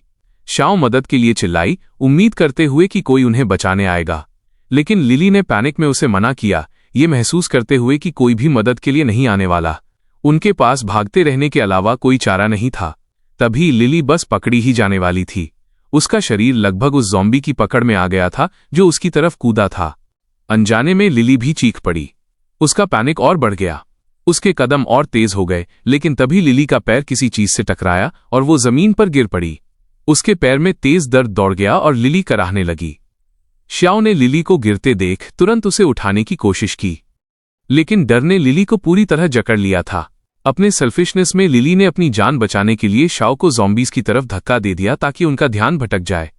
शाओ की आंखें अविश्वास से फैल गईं, उसका शरीर पल भर के लिए सुन्न हो गया। उसे उम्मीद नहीं थी कि लिली अपनी जान बचाने के लिए उसे धोखा देगी। अगले ही पल शाओ की दर्दनाक चीख गूंज उठी जब एक भूखे ज़ॉम्बी ने उस पर हमला कर दिया। लिली दौड़ती रही, शाओ को पीछे छोड़ते हुए बिना मुड़े। उसकी सांसें तेज थीं, लेकिन उसके दिमाग में बस एक ही चीज थी, सर्वाइव करना। कुछ तंग गलियों को पार करने के बाद आखिरकार लिली एक ऐसी बिल्डिंग में पहुंची जो थोड़ी सुरक्षित लग रही थी। उसका शरीर कांप रहा था, छाती तेजी से ऊपर नीचे हो रही थी, लेकिन धीरे धीरे उसके चेहरे पर राहत दिखाई दी। कम से कम वो जिंदा थी। लेकिन जैसे ही लिली बिल्डिंग के अंदर थोड़ा और आगे बढ़ी, उसकी नजरों ने एक चौंकाने वाला नजारा देखा। थोड़ी दूरी पर दो अजनबी आदमी बेबस छू यिन को घसीट रहे थे। उनमें से एक मोहॉक हेयर स्टाइल वाला आदमी अपने दूसरे छोटे बालों वाले साथी से बात करते हुए कुटिलता से मुस्कुराया। मोहॉक वाला आदमी तुरंत छू यिन के साथ बदतमीजी करना चाहता था, लेकिन छोटे बालों वाले आदमी ने उसे चेतावनी दी कि अगर उसने पहले ऐसा किया तो उनका पांचवां भाई यानी फिफ्थ ब्रदर चुप नहीं बैठेगा। छू यिन की आंखें लिली को देखकर फैल गईं। उसके चेहरे पर निराशा साफ झलक रही थी और उसने पूरी ताकत से खुद को छुड़ाने की कोशिश की, लेकिन लिली धीरे धीरे पीछे हटने लगी, उस खतरनाक सिचुएशन से दूर जाने की कोशिश करते हुए। बदकिस्मती से उसकी मूवमेंट बहुत जाहिर थी। छोटे बालों वाले आदमी ने तुरंत उसे देख लिया और तेजी से उसका पीछा किया। पैनिक में लिली तुरंत मुड़ी और जितनी तेज हो सके भागने लगी। उसी वक्त छू यिन ने मौका देखा जब मोहॉक वाला आदमी डिस्ट्रैक्टेड हो गया था। जोरदार दांत गड़ाते हुए छू यिन ने उस आदमी की उंगली काट ली, जिससे वो दर्द से कराह उठा और रिफ्लेक्स में उसे छोड़ दिया। बिना वक्त बर्बाद किए छू यिन उस मोहॉक वाले आदमी को छोड़कर भाग निकली, जो अभी भी अपने खून से सने हाथ को पकड़े हुए था। गुस्से में मोहॉक वाला आदमी चिल्लाते हुए छू यिन के पीछे भागा कि अगर वो पकड़ी गई तो उसे इसकी कीमत चुकानी पड़ेगी। छू यिन का दिल तेजी से धड़क रहा था, डर ने उसे घेर लिया था। वो भागती रही, उम्मीद करते हुए कि कोई उसकी मदद करेगा, लेकिन उसकी कोशिश बेकार गई। पल भर में मोहॉक वाले आदमी ने उसे फिर से पकड़ लिया। छू यिन जमीन पर गिर पड़ी। उसकी सांसें फूल रही थीं और अनजाने में उसके होठों से ये जोंग का नाम निकल गया। उसकी गर्दन पकड़े हुए मोहॉक वाले आदमी ने उसे कन्फ्यूजन से देखा, फिर मजाक उड़ाते हुए हंसा और पूछा कि क्या ये जोंग कोई भूत है जिसे तुम बुला रही हो। लेकिन इससे पहले कि मोहॉक वाला आदमी कुछ समझ पाता, एक नाइफ हवा में उड़ती हुई आई और सीधे उसके हाथ में जा धंसी, उसके मांस को बेरहमी से चीरते हुए। दर्द भरी चीख हवा में गूंज गई। छू यिन ने एक जाने पहचाने चेहरे को देखा। उसकी आंखों से आंसू बहने लगे। जिस चमत्कार की वो उम्मीद कर रही थी वो सच हो गया। ये जोंग जिंदा है। छू यिन के दिल को तुरंत सुकून मिला। बिना हिचकिचाहट के वो उठी और ये जोंग की तरफ दौड़ी। भावनाओं में बहकर छू यिन ने बिना कुछ कहे ये जोंग को गले लगा लिया। इस बीच घायल मोहॉक वाला आदमी अपने हाथ से नाइफ निकालने की कोशिश कर रहा था। गुस्से से भरे हुए उस आदमी ने धमकी दी कि अगर ये जोंग ने उसे फिर से हाथ लगाया तो उनका फिफ्थ ब्रदर उसे जिंदा नहीं छोड़ेगा। ये जोंग ने उस आदमी को अपनी बात पूरी करने का मौका नहीं दिया। 1 सेकंड के अंदर ये जोंग तेजी से आगे बढ़ा और मोहॉक वाले आदमी के पेट में जोरदार मुक्का मारा, जिससे वो पीछे लड़खड़ा गया। ये जोंग को कोई परवाह नहीं थी कि वो फिफ्थ ब्रदर कौन है। अभी उसके लिए सिर्फ एक ही चीज मायने रखती थी, उन्हें बुरी तरह पीटना। मोहॉक वाला आदमी जमीन पर गिर पड़ा। उसे उठने का वक्त दिए बिना ये जोंग ने तुरंत अपनी लात घुमाई और उसके चेहरे पर एक ब्रूटल किक मारी। मोहॉक वाला आदमी वहीं बेहोश हो गया। ये जोंग ने छू यिन की तरफ मुड़कर उन 2 लड़कियों के बारे में पूछा जो उसके साथ थीं। छू यिन ने उस रास्ते की तरफ इशारा किया जहां उसने आखिरी बार लिली को देखा था। तेजी से ये जोंग ने छू यिन को वहीं इंतजार करने को कहा, जबकि वो लिली और शाओ को ढूंढने गया। आसमान काला होता जा रहा था। बारिश शुरू हो गई थी, जो लाशों और खून से सनी सड़कों को भिगो रही थी। दूसरी जगह लिली बैठकर रो रही थी। उसका शरीर ठंड से कांप रहा था। गिल्ट उसके दिमाग को खाए जा रहा था। वो लगातार शाओ से माफी मांग रही थी, जो अब इस दुनिया में नहीं थी। थोड़ी दूर पर ये जोंग और छू यिन उसे तीखी नजरों से देख रहे थे। ये जोंग ने खुद शाओ की लाश देखी थी, जिसे ज़ॉम्बीज़ ने खा लिया था। सख्त आवाज में छू यिन ने लिली को याद दिलाया कि ये दूसरी बार है जब उसने उसे बचाया है। इस बार छू यिन ने लिली से कहा कि वो उसकी बात ध्यान से सुने। लिली ने सिर झुका लिया, अपनी गलती मानते हुए। कांपती आवाज में लिली ने छू यिन और ये जोंग से माफी मांगी। फिर छू यिन ने ये जोंग से उन 2 बुरे आदमियों के बारे में पूछा जो उन्हें मिले थे। लापरवाही से ये जोंग ने जवाब दिया कि ज़ॉम्बीज़ उनका ख्याल रख लेंगे। ये सुनकर छू यिन को तसल्ली हुई। फिर ये जोंग ने मीडिया सेंटर बिल्डिंग की तरफ इशारा किया और छू यिन और लिली को वहां जाने के लिए कहा। ये जोंग ने बताया कि उस बिल्डिंग के सारे ज़ॉम्बीज़ को उसने खत्म कर दिया है। छू यिन ने बिना किसी शक के उसकी सलाह मान ली, लेकिन लिली अभी भी थोड़ी हिचकिचा रही थी। लेकिन ये देखने के बाद कि ये जोंग ने कैसे ज़ॉम्बीज़ को हराया, उसका भरोसा धीरे धीरे बढ़ने लगा। इस बार लिली ने जिंदा रहने के लिए ये जोंग को फॉलो करने का फैसला किया। जाने से पहले ये जोंग ने उनसे मीडिया सेंटर में इंतजार करने को कहा। उसे अभी कुछ काम निपटाना था और वो किसी को बचाकर वापस आएगा। छू यिन और लिली बस बारिश के बीच ये जोंग की धुंधली होती पीठ को देखती रहीं।